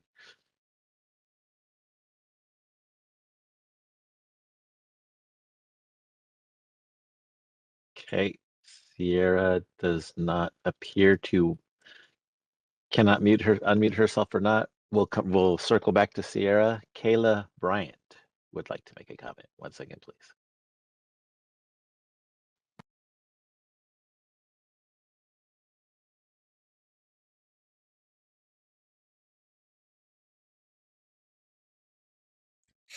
Hi, hello. I guess I just need some clarification as to what's going on with the equivalency. And so what you were saying earlier, because I do remember what each one of you were saying about the reason why the school for Nightingale, I'm a Nightingale student in California. You were stating that the school was first brought under investigation when you guys found out about, I guess, one student's application. Does that sound familiar? No, sorry. I think what we were trying to clarify is that we review every person's application, and then we look at the curriculum assigned to that person's application to make sure they meet our licensing requirements. That is not, it wasn't one applicant that led us to looking at Nightingale's curriculum. Okay. That's I guess I would full say I'm just I'm just a little bit more so confused because there's been over 1,000 students who graduated from Nightingale and are working in the field who we know personally as well. So I guess I'm just trying to get some clarification as to exactly what is being reviewed. I know you guys said the clinical hours, so I just wanted a little bit of clarification on that. We're reviewing the entire coursework, clinical and theory. For licensure. And what okay, and what exactly brought that up? Being that there's been so many students who's graduated from Nightingale, all of a sudden you guys just looked into the curriculum. Is that what I'm hearing? This is Reza, the board's legal counsel. As I said, I'm sorry, we're not going to be going back and forth and addressing every question going forward. We've got quite a few comments still, and I apologize, but I will speak to that. This wasn't just prompted by a review of one person's application. And the fact that there are graduates who have gotten licensure doesn't preclude this board from acting on information that it's received. The board's received information that calls into question whether Nightingale's current course of instruction meets the board's standards, including the 500-hour minimum for direct patient care clinical training. So that's, we've received several sources of information that kind of call into question the clinicals and all that. At this time, you know, we're walking kind of a thin line, because not wanting to say that it definitively doesn't comply with the board's requirements, because that's still under review, and we're not quite there yet. But the board has received information that legitimately causes it to call that into question. So the fact that there were prior graduates, yeah, as I said, the board doesn't. Nightingale is not one of the schools that's under the board's kind of day-to-day jurisdiction that they have to send every change they make to the board. But as soon as the board received information that called into question, it had to kind of take action. So that's where, yeah, there are some graduates that in the past have been licensed by this board. Okay. Timing, Thank you for that information. And just to be clear, you guys are saying that there's no time frame as to when this will be resolved. Also, I just wanted to know, I know that you guys are looking into this. I just kind of wanted some reassurance that California students do have a chance or will have that moment to where they can sit for the NCLEX and get the ATT. Are you guys saying that that's completely in the air as of right now, and to just keep being, updated and just keep looking for, announcements from you guys, or what? What I would say is, unfortunately, given, the issues I talked about earlier and how it could get resolved pretty straightforwardly, or it could be a more complicated resolution. The time frame, we can't speak to that. We wish we could. Okay. Okay. We want to address everyone's anxiety and concerns, but it wouldn't be responsible for us to give a time frame at this point, other than just knowing we're working as quickly as we can to get this resolved, knowing the pressure that you all are facing. As far as your pathway, I think it could probably, and I'm speaking off the cuff here, but I think that one of the few outcomes is to be expected, and don't assume that there's any particular likelihood of one or the other, or any weight that I'm giving to it. One, we could get the information from Nightingale that we need, determine, okay, they do appear to comply. I'm sorry, they do appear to meet the California minimum standards, and everyone who's on hold can get approved right away. Another possibility is we find out, okay, Nightingale's coursework doesn't meet California standards in this particular specific way. And once that determination, if that determination is made kind of as a final matter, then all of the applicants who are currently affected by this and on hold will get notified and say, this is the determination that was made. This is the deficiency in your coursework. And then you can go ahead and clear that deficiency. As Loretta said earlier, they're just speaking in general, when there are deficiencies in coursework from an out-of-state school, she gave an example, the graduates or the students can go and make up that deficiency. So right now we're well, I don't want you to just ramble on, because I don't want to waste your time or my time. So basically what you're saying is, if there is a discrepancy, those California graduates who are in the field now, they do have a chance to go back and correct that deficiency so that they're able to move on in their career. Is that what you're saying? Yes. Okay, cool. And then in regards to the next step, as far as us graduates who are actually in Nightingale and almost to the finish line, being that you said there is a discrepancy that you guys are looking into right now, can you reassure us that, okay, you guys are reviewing this, you guys have no timeline as to when this will be resolved, but there is 100% a chance, or most likely, that we will be able to sit for the NCLEX. It's just right now we don't know. Well, so 100%, it's you're gonna have a hard time getting a lawyer to say anything's 100%.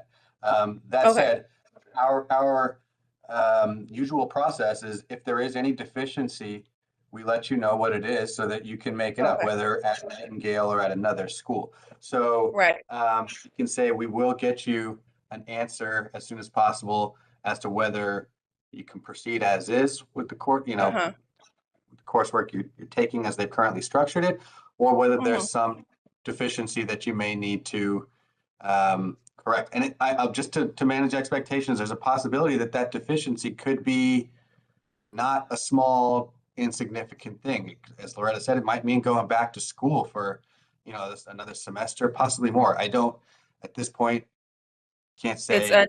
You can't say, okay.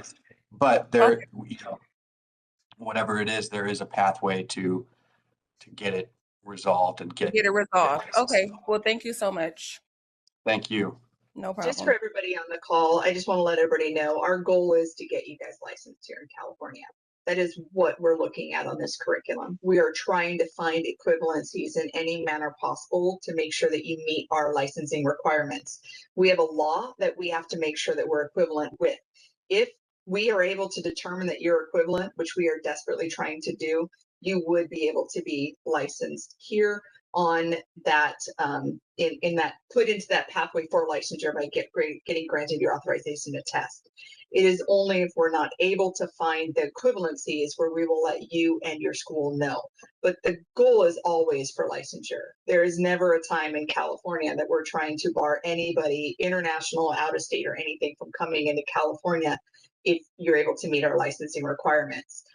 Specifically with you guys being California residents already. So our goal is licensure, and that is what we're trying to get you guys to. And whether that is finding that Nightingale does meet the curriculum, that'd be great. If we do find that Nightingale does not, we will give Nightingale a very clear path on how they can meet that. And we would hope that Nightingale will work with us to make that happen for all of you guys as well. All right, thank you. And anybody else that we have comment on the list? Melody Daniels would like to make a comment. 1 second, please.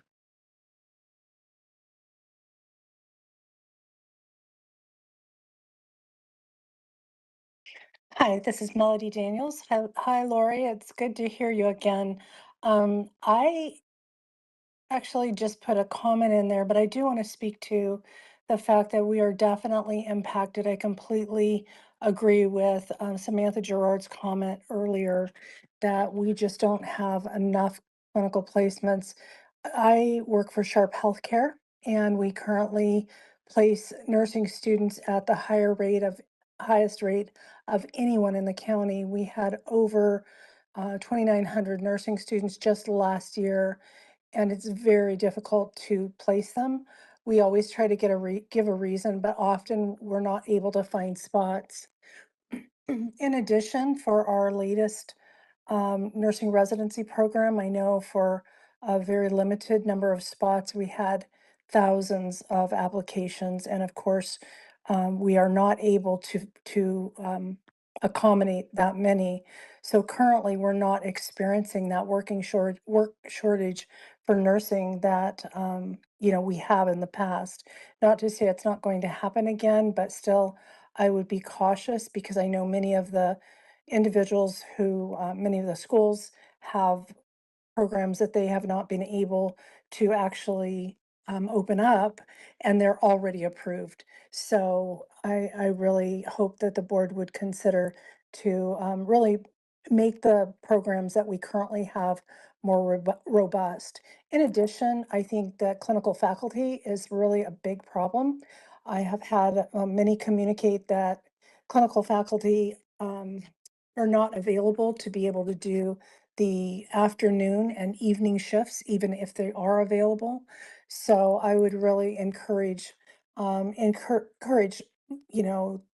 education, training of additional clinical faculty, and really bringing to light that those afternoon and evening shifts may be options to kind of help with this. So thank you for letting me comment, and it's back to you. Thanks. Thank you, Melody. And then just for clarity for everybody on here, I used to work with Melody in my past life before I became the EO of the BRN. And so, Melody, one thing I just want to make sure that you're aware of, we have board committee meeting for education licensing coming up on August 11th. I ask that you come in public comment that day, as well as we have our board meeting on September 24th and 25th. Those are the more appropriate meetings for these kind of discussions, because those are the ones making the decisions on enrollment growth, et cetera. One thing to put out there, though, is our board cannot impose a moratorium on growth. But we do have the ability to evaluate impact and look at success measures of schools. But the other thing I want to share with you is on our website under education, if you go into the, trying to find what it is, it's a nursing faculty. The one thing that California has that no other state has with nursing faculty is we allow a pathway into nursing. And so if you all have an RN license, it does not matter your degree type. If you have an RN license and 1 year of RN experience, you can be what's called a clinical teaching assistant. That clinical teaching assistant can get approved as faculty and can assist in the laboratory settings as well as assist in the clinical settings. If you have a bachelor's degree and 1 year experience, you can actually become an assistant instructor. You can get a faculty approval, become assistant instructor. You can take your own clinical group to a healthcare facility and complete clinicals, as well as co-teach in a theoretic classroom or online, hybrid, any kind of situation, as long as you have a lead instructor that you report to, and that lead instructor is the one that's responsible for grading, etc. And then our next requirement, of course, is a master's degree. And that master's degree is required for the instructor, the lead instructor, the content expert, as well as any kind of nursing program administration, which would be the assistant director or director. So we in California have a pathway in so that we can attract more people into academia and utilize kind of a team teaching approach. And so you don't have to be associated with a school to be able to do that. Go onto your Breeze account if you're an RN, and you can apply directly for faculty and get approved, and it will be associated with your license. So trying our best to deal with any kind of faculty crisis. We do know there's a lot of that in California. California, yeah. Thank you so much, Loretta. Appreciate Thank you. you. You're welcome. Thank you. Valeria Alas would like to make a comment. 1 second, please.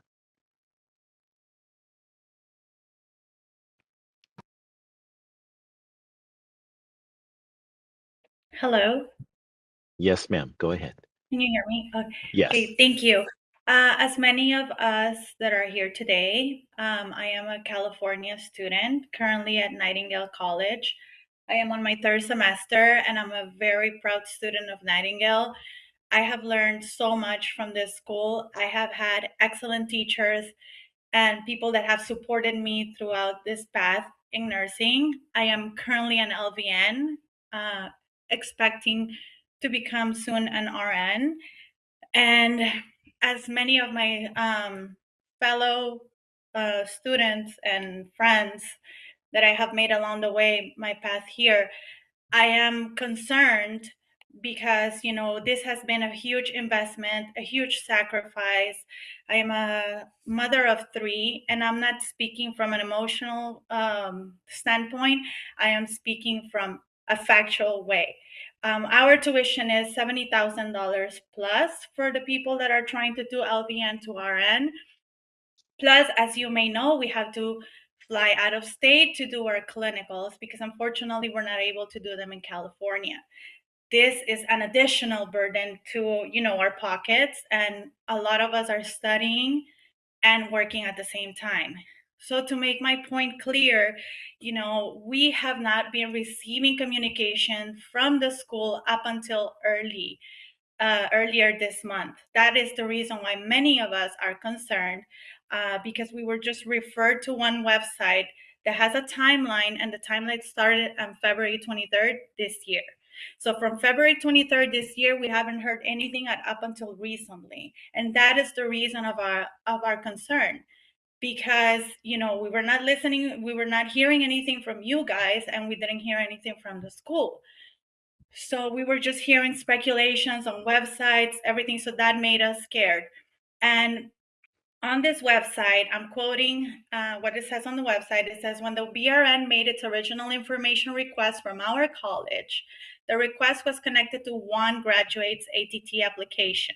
Soon after that, the BRN began holding other graduates' applications as well. But at that point, the BRN's request still was associated with that student particular application. However, even after this graduate received an ATT and became licensed, the BRN began holding additional ATT applications. So more than just, you know, like talking here, I am actually making a plea to you guys kindly. I know that you guys have, you know, spent so much time with us here today, but I want you guys to understand our side too. We are human beings. a lot of us are parents, and a lot of us are trying our best so we can serve our community. Because at the end of the day, this job is a calling. Thank you for your comment. Please be reminded that we are at a 2-minute limit. I'm going to circle back to Sierra. Sierra.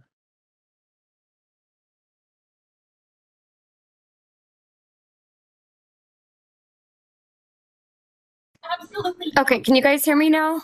There you go.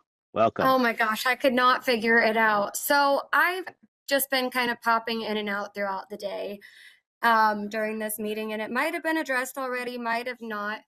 I guess my biggest concern is, and I mean, I get that veterans have a different status than most of us applicants in California. They have priority from my understandings. But we've been told that there was that number 10 or whatever from our graduating cohort in April that have been able to sit and test.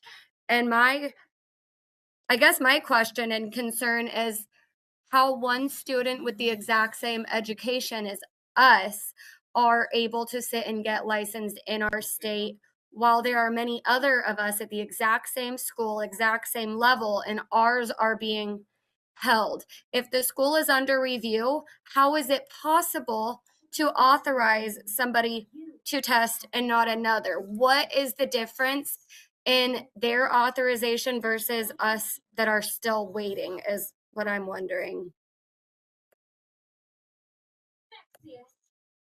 We're not able to speculate on individual applicants as we would Not have to do anybody it. specifically, just like very generalized. Why would one person from a school be authorized for a school that's under investigation, but not another? No specific people, but what could change that criteria, just so we know why that could be?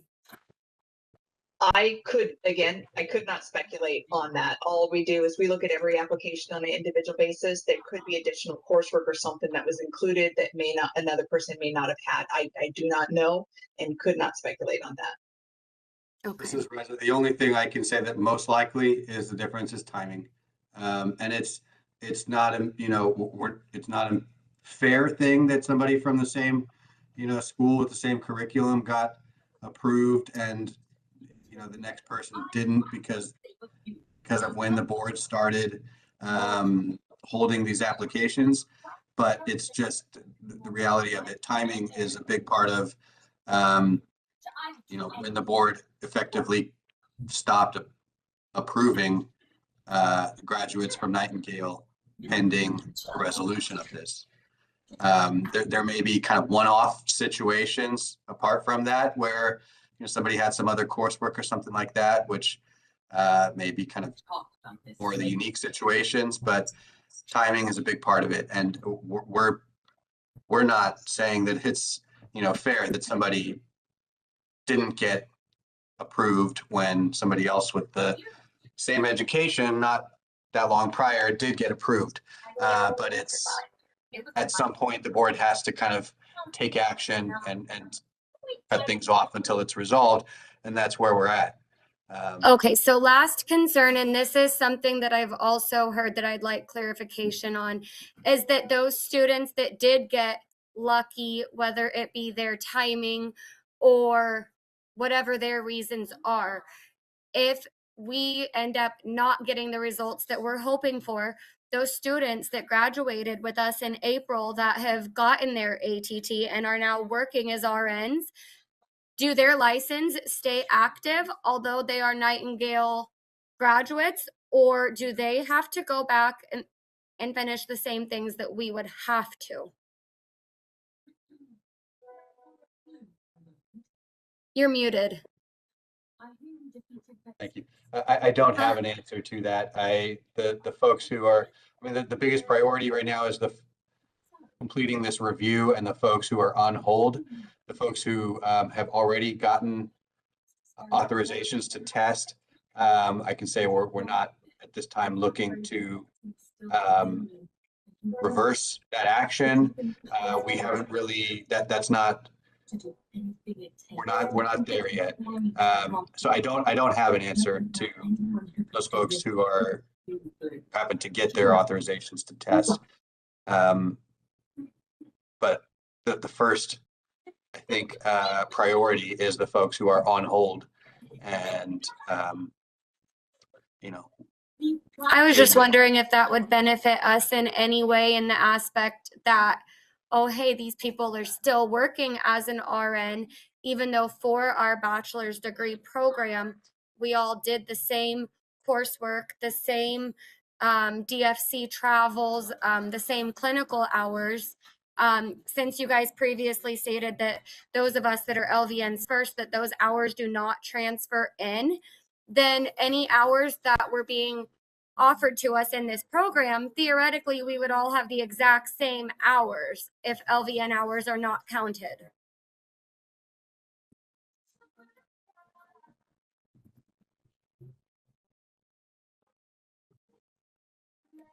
Sorry, I'm not sure what is that. And we exceeded the 2-minute timeline, so we're moving to the next caller.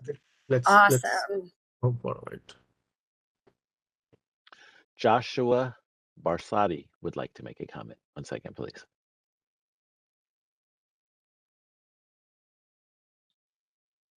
Good morning, committee and council.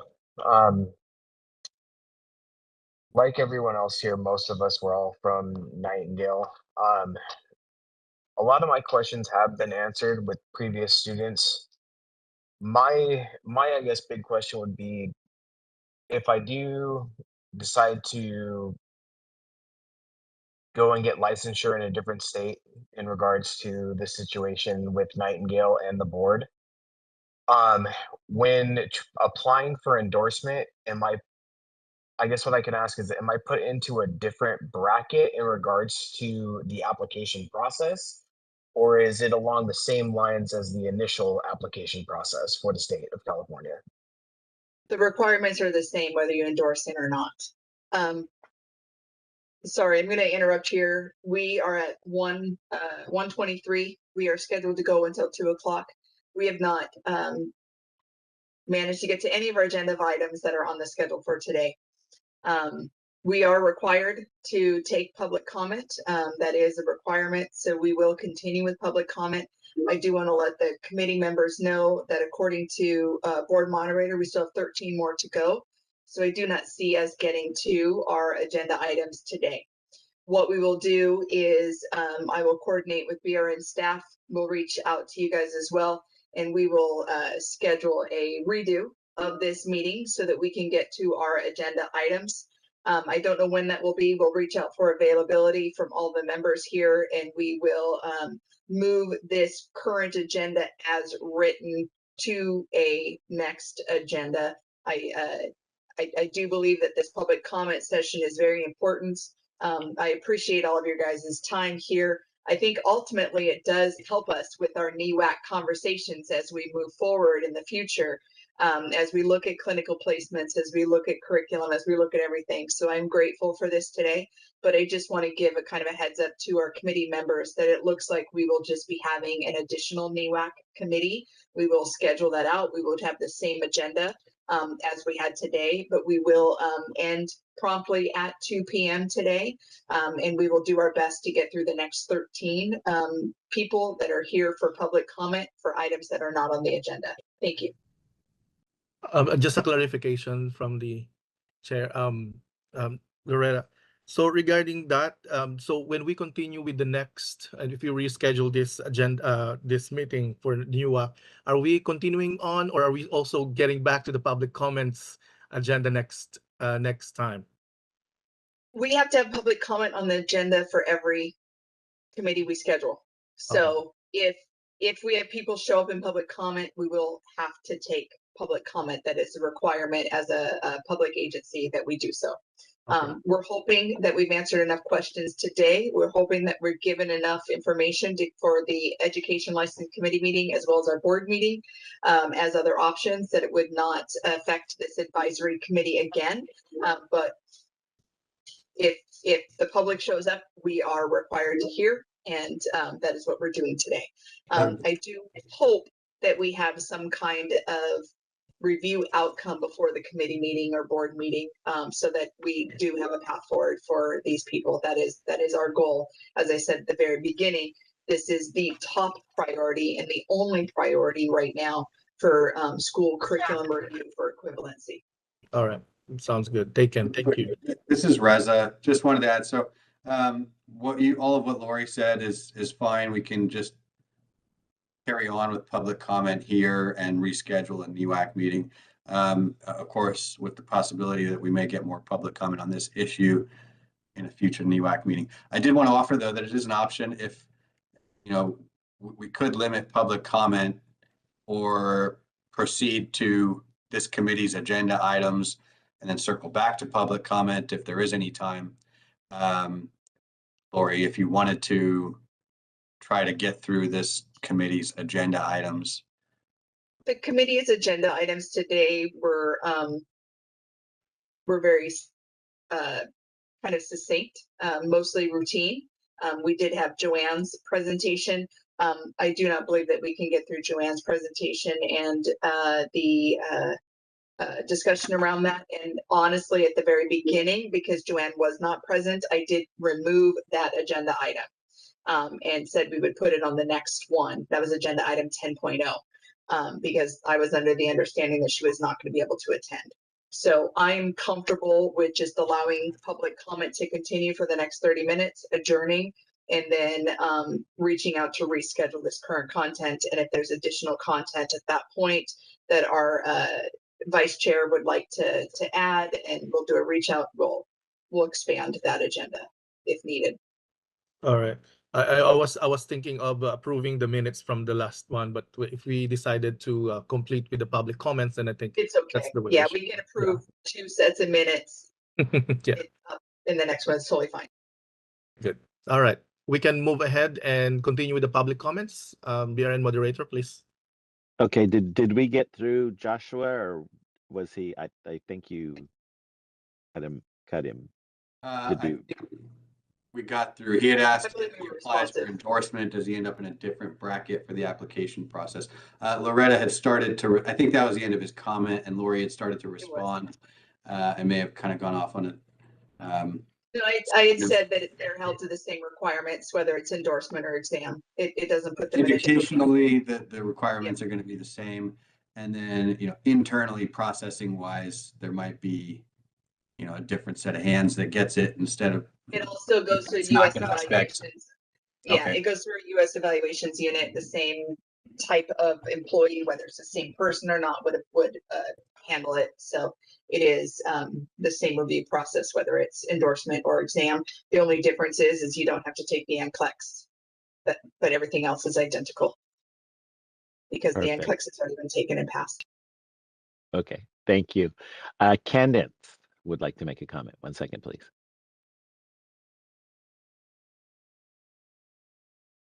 Hi, hello, can you hear me? Yes, ma'am, go ahead. Sorry. Hi, I just first of all want to thank all of you for taking your time to answer many of us Nightingale students' questions. I'm going to keep my question pretty short and simple. It's directed towards Reza.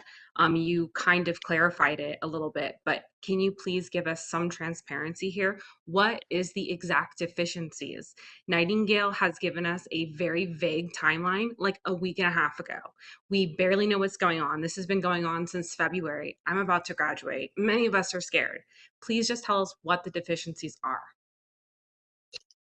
So I'll jump in real quick. Rez is not the one that's doing the evaluation. I am, and I'm working with him. We have not identified exact deficiencies to date because we just received new information from your school last week to review.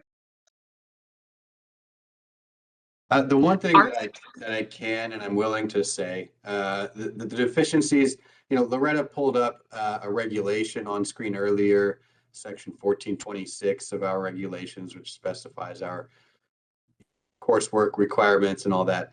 In addition to that, we have a statute that spells out the 500-hour direct patient care requirement. That 500-hour requirement is right now, I'll just say, a kind of significant elephant in the room between us and Nightingale. It's, they have taken the position that the BRN can't hold Nightingale graduates to that requirement. And I think they've taken the position that, well, even if you can, we have all these hours. So there's a two-step kind of process on that piece alone, which is, I think, a big piece of it, that sorting out, we, as I said, the board, take the position that the 500-hour requirement does apply. So if Nightingale graduates take the position that it does not, then we're kind of legally at odds, and that tends to get resolved through litigation. So that's one possibility. I think they, as Lori said, they recently submitted some additional information just last week. So there's a couple of things going on. One is discussing the legal requirement of that 500-hour requirement, and two, looking at the actual courses to see, do they have enough units of this, that are the units concurrent with one another as required, and so all of that stuff, the kind of specifics of like, do they have enough units of this and that I'm not able to speak off the top of my head here. And I think that stuff is still a little bit more kind of just being reviewed and sorted out. Whereas the 500-hour thing, they've come out pretty explicitly and said, we take the position that this doesn't apply to graduates of out-of-state schools. That's one where it's just kind of definitive, and I can say that's a significant elephant in the room. Best case scenario, as I said, this can go a variety of different ways, and that's why we're not able to give you the clear timeline and the clear path forward that we really truly do want to give you. But the best case scenario is they reach a point where they either agree with us or concede that the 500 hours requirement does apply or can be applied to out-of-state grads like Nightingale's, and they show us that their students did in fact have that many hours. That's the best case scenario, where we can say, okay, they showed us the equivalency. Worst case scenario is they dispute that, it ends up in court, and that's a lengthy process, and a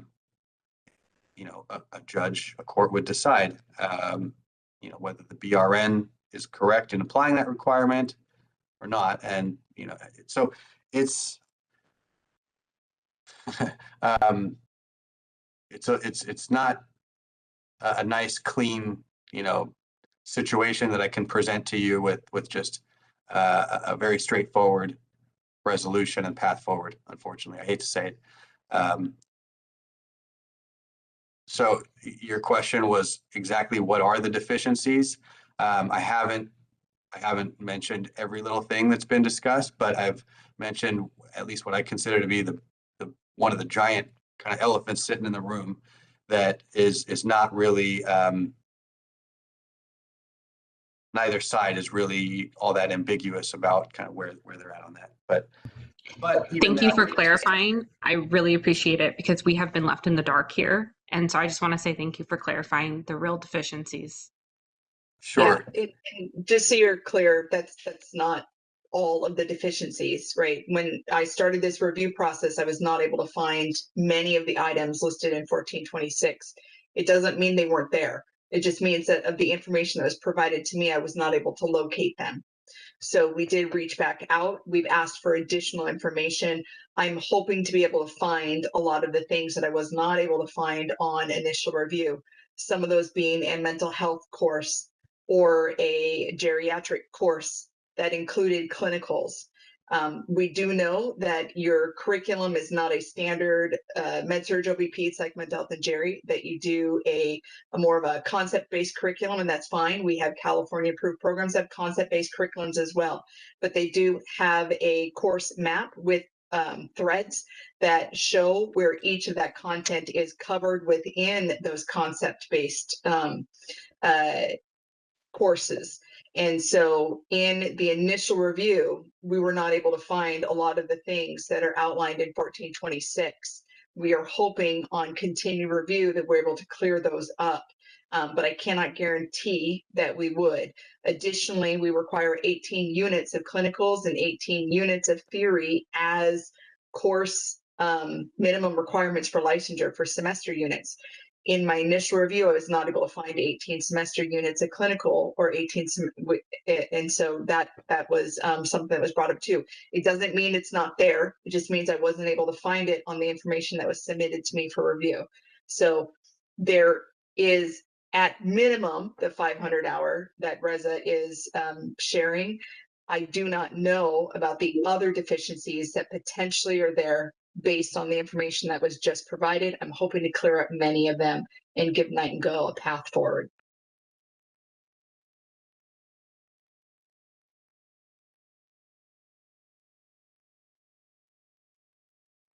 All right, so that's, I think the question has been answered. So let's move forward to the next commenter. Janet Izazaga would like to make a comment. 1 second, please. Sorry if I chewed up that name. That is a great name, by the way.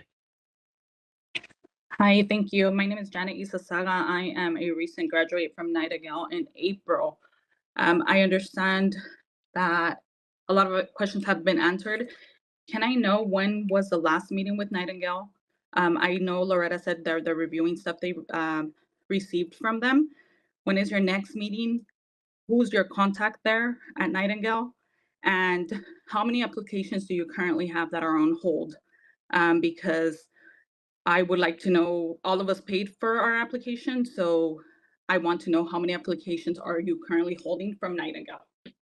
And one last comment, we all received different information from the evaluators on our emails, and so that made it very difficult as well. I think all the evaluators should be informed of the same information because everybody kept telling people different stuff, and that made it really hard. And I understand that every application is individual, but again, if it's the clinical hours that are in question, those 11 applicants got approved because they had those 500 clinical hours. So why aren't we getting approved? So we have sent messaging out to our licensing team as well as our call center team and executive leadership. We should have consistent messaging. If you're not getting consistent messaging, I do want to apologize for that. And it looks like it's a training issue on our side that needs to be addressed because you should be getting consistent messaging. I received information from Nightingale as well as Reza last week. I plan to get that reviewed and be responsive as quickly as possible. Based on our responsiveness back to Nightingale, we'll either get more information or a meeting request. I cannot determine that, but it isn't our court per se, as they just recently gave me information last week. As soon as I get that review done, we will be responding back to Nightingale. Okay, and then do we know how many applicants you have on hold right now from Nightingale? We receive well over about 60,000 applications in a year. I would not be able to have that off the top of my head. I would have to pull a report. That is something that can be done through a Public Records Act request, but I do not have that information off the top of my head right now. But we are, again, putting Nightingale at the top for this review so that hopefully we can come to some kind of resolution and get this addressed. Okay, thank you, Loretta. Also, she asked who is speaking, who's communicating. Nightingale has their own in-house counsel, and they've retained outside counsel named Edward Cramp. He's once they've retained an attorney, all communication has to go through their attorney, and that's who is corresponding with us, and that's who we correspond with. And he's the one that's kind of our primary point of contact who relays things back and forth. Thank you, Ressa.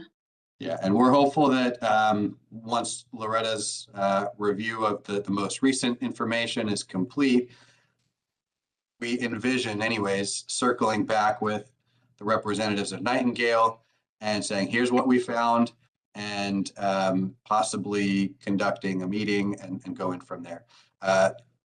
In the past, I think we had a large meeting a few months ago, And since then, any correspondence was exchanged through email and just dialogue that way.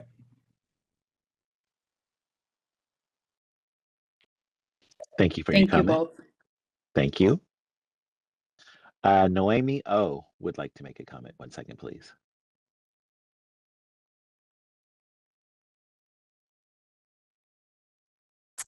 So I just want to kind of, I guess, I'm really saying the same thing as other people. But I do want this to be noted that I myself, as a mother of two, there would have been no way that I would ever be able to pursue higher education had it not been for this school. I worked in the healthcare field since I was 18 years old, and given circumstances of life, I I have never been able to stop working to go to school. So this school made that dream possible for me. This school has put me in a place where I can do better for myself, my family.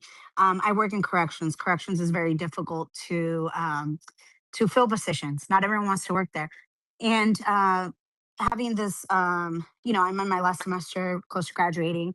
So I know where I want to go, which is continue to pursue higher opportunities at my job. And I just want to say that I hope that when you guys are reviewing that there is a pathway for us that are so close to hitting our goal, that it's something that's realistic for us. And I can completely understand if moving forward, Nightingale does have to change their curriculum to fit the requests or the requests that the Board of Nursing California is placing. But I think us that we came into that school double verified, made sure we inform them we're California students. How can we make sure we can apply for this license? I think that, they're just, I hope that there's a smooth pathway for us, especially those that have graduated. I can't imagine that fear. And then for us that are just so close. I just passed our exit. Most of us just passed our exit exam. And I mean, we're just all thrilled. We're ready to embark on this new journey. And this has been very difficult for a lot of us. Yeah, please take that into consideration and just know that there's some of us out here that this dream would never be possible had it not been for Nightingale set up. And I hope that the board and Nightingale can work together to make sure that it's a school that's still accessible to California students. Thank you. And Nightingale can remain accessible to California students. What we ask is that they meet our curriculum requirements so that they can meet minimum contact for licensure. If they are not Yes, able and thank to you very do much. that, yeah, if they are not able to do that, they would have to put a note on their website letting California residents know that they don't meet licensure for California. But I don't think that that's how we're going to end. I truly believe that once the review is completed, if there's any deficiencies, that Nightingale would go and address their curriculum to meet those deficiencies, because a very large population of Nightingale students are California residents. I think the last count we heard at our sunset hearing was 7,000 California residents are enrolled in their nursing program. So my gut is, once we complete the review, if there is anything that's missing, Nightingale will do their due diligence to meet the requirements and would update their curriculum to do so. I do want to let you guys know about about a federal code of regulation, 668.43, which is institutional and programmatic information. And that is the requirement of the school to vet that their curriculum meets the licensure requirements of the states that they say that they're licensed in. That is not a separate state requirement or a Board of Nursing requirement. It is a school requirement. And so your school had the onus to ensure that their curriculum met the California requirements for licensure. We are working with your school because we believe that your school did not intentionally try to mislead anybody. And so we are working diligently to get through this review process so that we have a clear path forward again. And I will reiterate, we do want to license Nightingale grads. So we have to meet our legal requirement. And once we are able to establish that we can meet our legal requirement or have a path towards that legal requirement, whether that is taking an additional semester or so, that will be determined. I don't know what that's going to look like, but we do want a path for you guys to be licensed here in California. I also saw several California program directors and other institution affiliated people on this call when you said they wouldn't be able to attend school if it wasn't for Nightingale. I want to let you know that there are many schools within California that offer similar setups that do meet our requirements. They do offer hybrid, they do offer online theory, they do offer flexible clinicals. They do not require you to quit your job in order to go back to school. So I just hope that you continue to look at all schools and not just think that Nightingale is the only path. There are many, many schools that offer similar paths. Thank you. Thank you very much.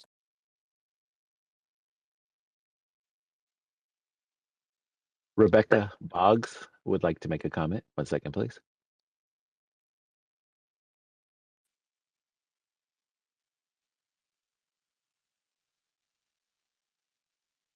Rebecca on your screen. Oh. Rebecca on your screen behind, if you have open windows, you'll have a small window that will say unmute me.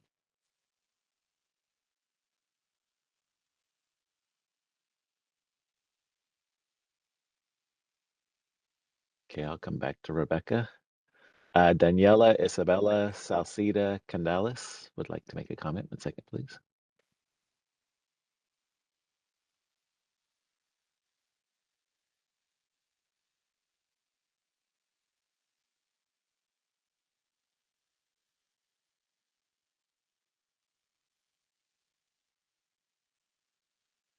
Daniela, behind your, if you have windows open up, you'll have a small one that says unmute me.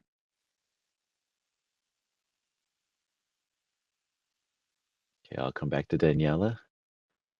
Jane Smith would like to make a comment. 1 second, please. And Jane Smith has left us. Okay, Dallas would like to make a comment. 1 second, please.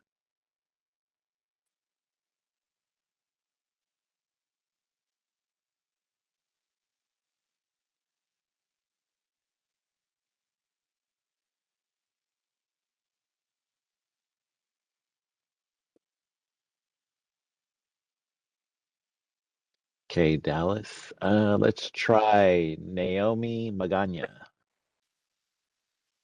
1 second.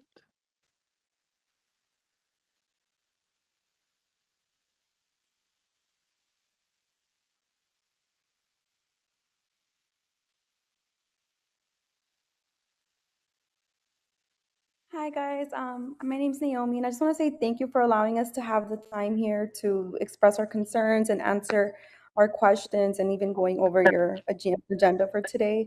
I just have a quick question. I was approved, my application was approved on 6/1. I'm a Nightingale student on June 1st, and I never received my ATT. I did call the board twice, and I was told that my eligibility was going to be sent to Pearson, and it was never sent. And I know now with everything going on, I don't even know if it's going to be sent. So I'm just trying to find out why that happened or what to do.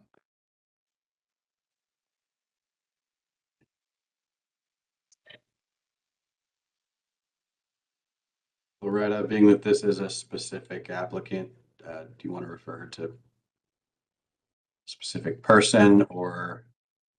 Yeah, she can reach out to me again, loretta.melby@dca.ca.gov, and I could ask to bring in our chief of licensing and find out what's going on, but we can't really talk about specific applications or anything. Okay, thank you.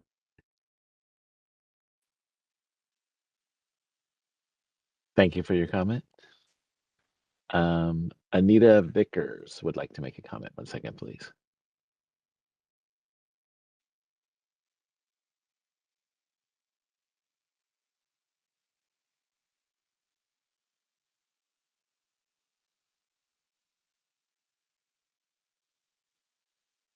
Hi, my name is Anita, and I'd like to start with Reza. I do not envy your position at all.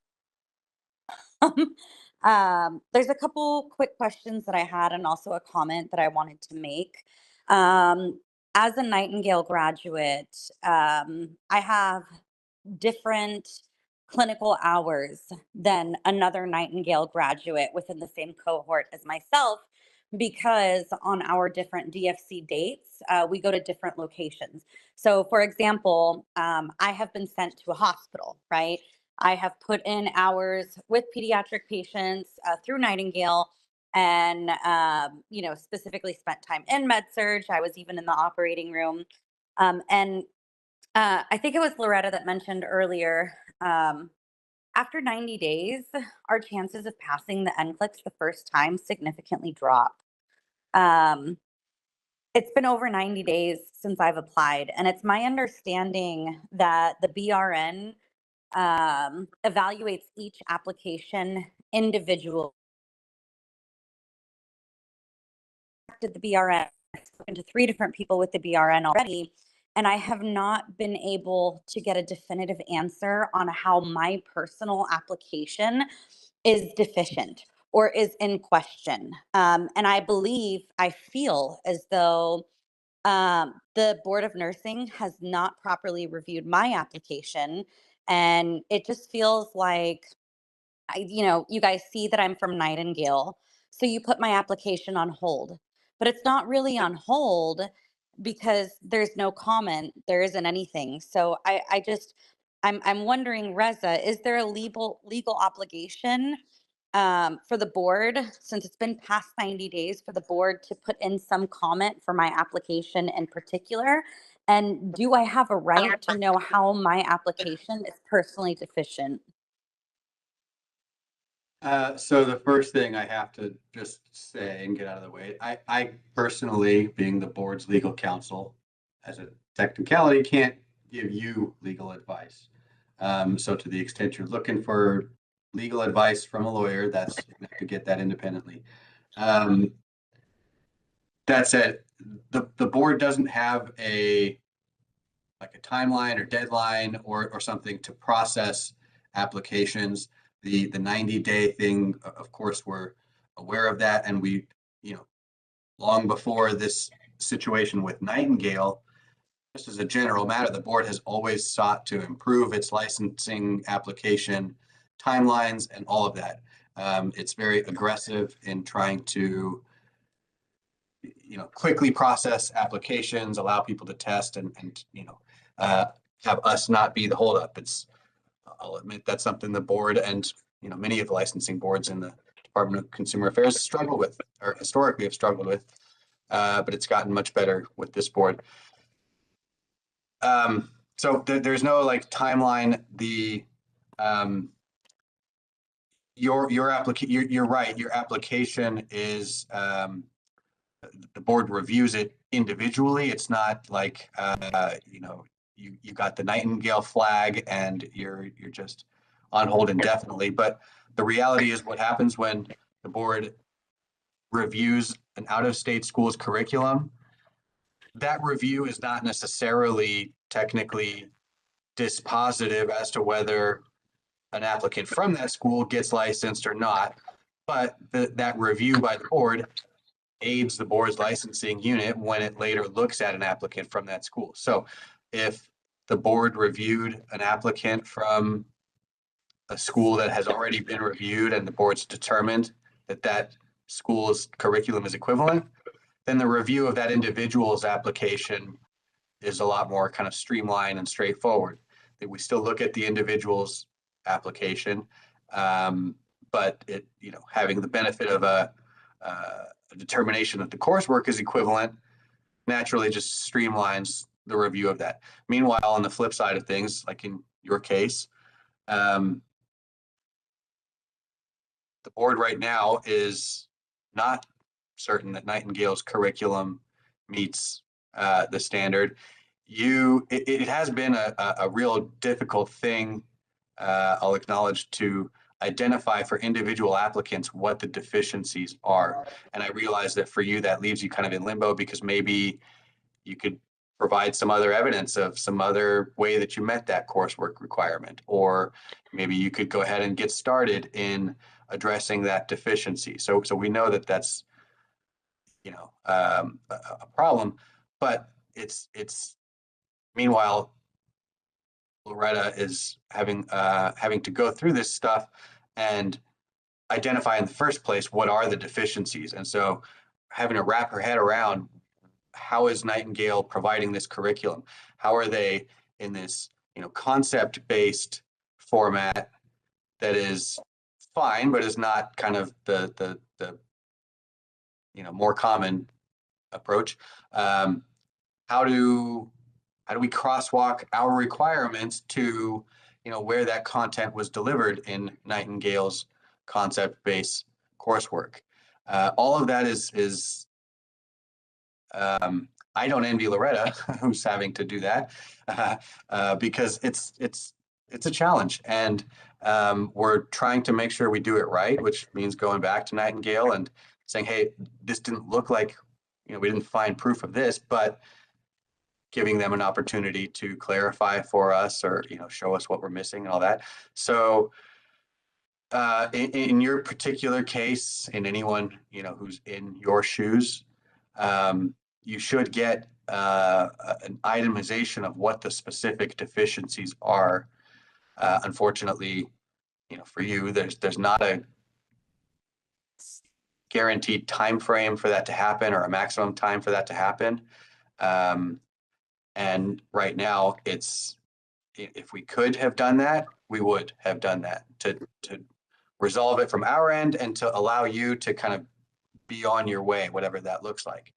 But unfortunately, it's still kind of caught up in this process of trying to wrap our heads around what exactly are those deficiencies. So in particular, the last thing I'll say, just real quick, the last thing I'll say is, in your particular case, if you feel strongly that you've got coursework that is sets you apart and that meets, the 500-hour requirement that we consider to apply, and the standards in section 1426 of Title 16 California Code of Regulations, that can be resolved. But for right now, we don't have a list of the exact deficiencies to give you. Otherwise, all right, it would behoove both of us. I think she wanted to say something. Maybe it'd be. Yeah, just real quick. I know is working on reviewing with Nightingale personally. Aren't there other case managers that evaluate the applications individually? Just because, again, looking in the portal, my application is not on hold. It's not anything. It's just in kind of purgatory. So isn't there somebody with the Board of Nursing that can look over my application personally and say what it is, put some sort of comment on where the gray line is? I'll jump in and this goes address for that. everybody. Yeah, I'll jump in and address this, and then also do a time check. It is almost 2:00, so we will be adjourning at 2:00. I apologize for those that have not been able to get their public comment heard. One thing before I address your comment that is in the public comments that I want to make explicitly clear, because I don't want anybody, violating a law or anything to that. They're asking if they can do clinical hours in California to count towards completion. Only if you're enrolled in a California approved nursing program. You cannot do clinicals in any capacity in California if you're not enrolled in a California board approved clinical program or nursing program. I apologize that. So I want to make sure that even if you have a facility that says, yes, you can, please don't do that, as you would be in violation of the law.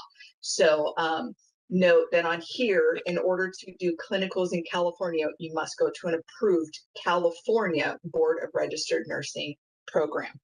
Now, quickly on this commenter, you did refer to the 90-day review. That is an initial review that was repealed in our regulations. It's regarding 1410.1. That is a error on our website. I've asked for that to be addressed so that it's not misleading to you guys. But that is not a law that is currently in effect anymore. However, the response to wrap up why I am the one that is doing the review.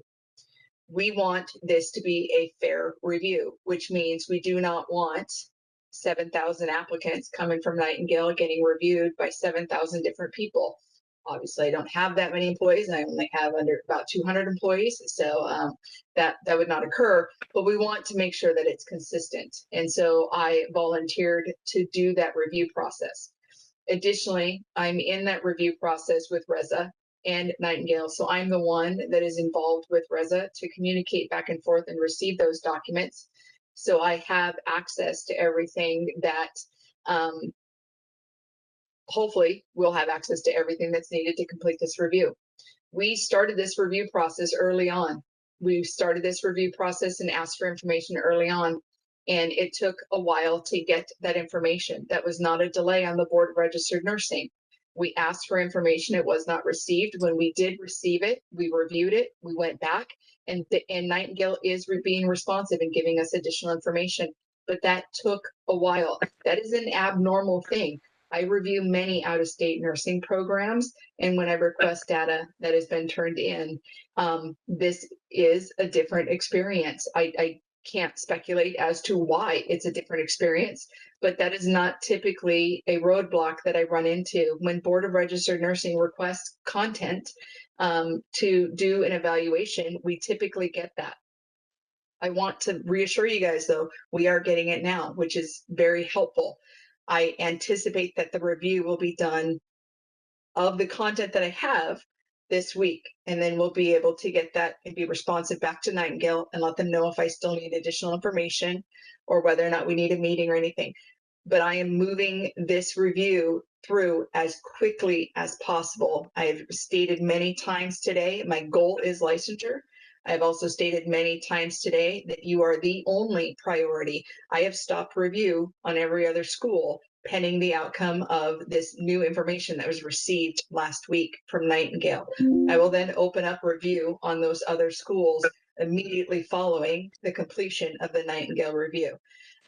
It's beneficial to you guys to have one person evaluating the curriculum and not many. So that you can get a singular statement and we would know that.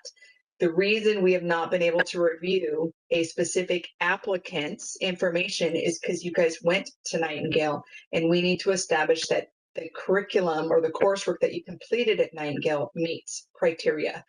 Once we're able to do that, we will be able to look at any additional information to see if that can be added to it to qualify you if the Nightingale curriculum doesn't meet.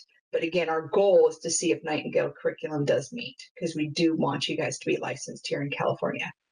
All right, thank you. I think, Loretta, we have already a time check of 2:04. I think we already passed our time. So we will connect, I think, with the members, the committee members to set up the next continuation of this meeting. All right. Anything else then before we adjourn? Reza, again, I just want to thank, first of all, the committee members again for letting this meeting kind of get, I'll say sidetracked, but you know, for something of massive importance. So thank you to the committee members. You're welcome. Thank you. We'll hear from Loretta then. Thank you. Thanks to everyone in the public that joined as well and commented. We really appreciate it. All right. Thank you. You have been heard.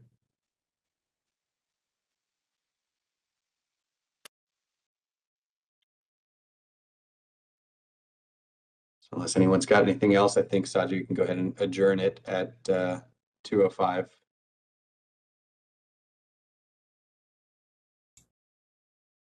Thank you, everyone. Drop off. So yeah, thank you, everybody.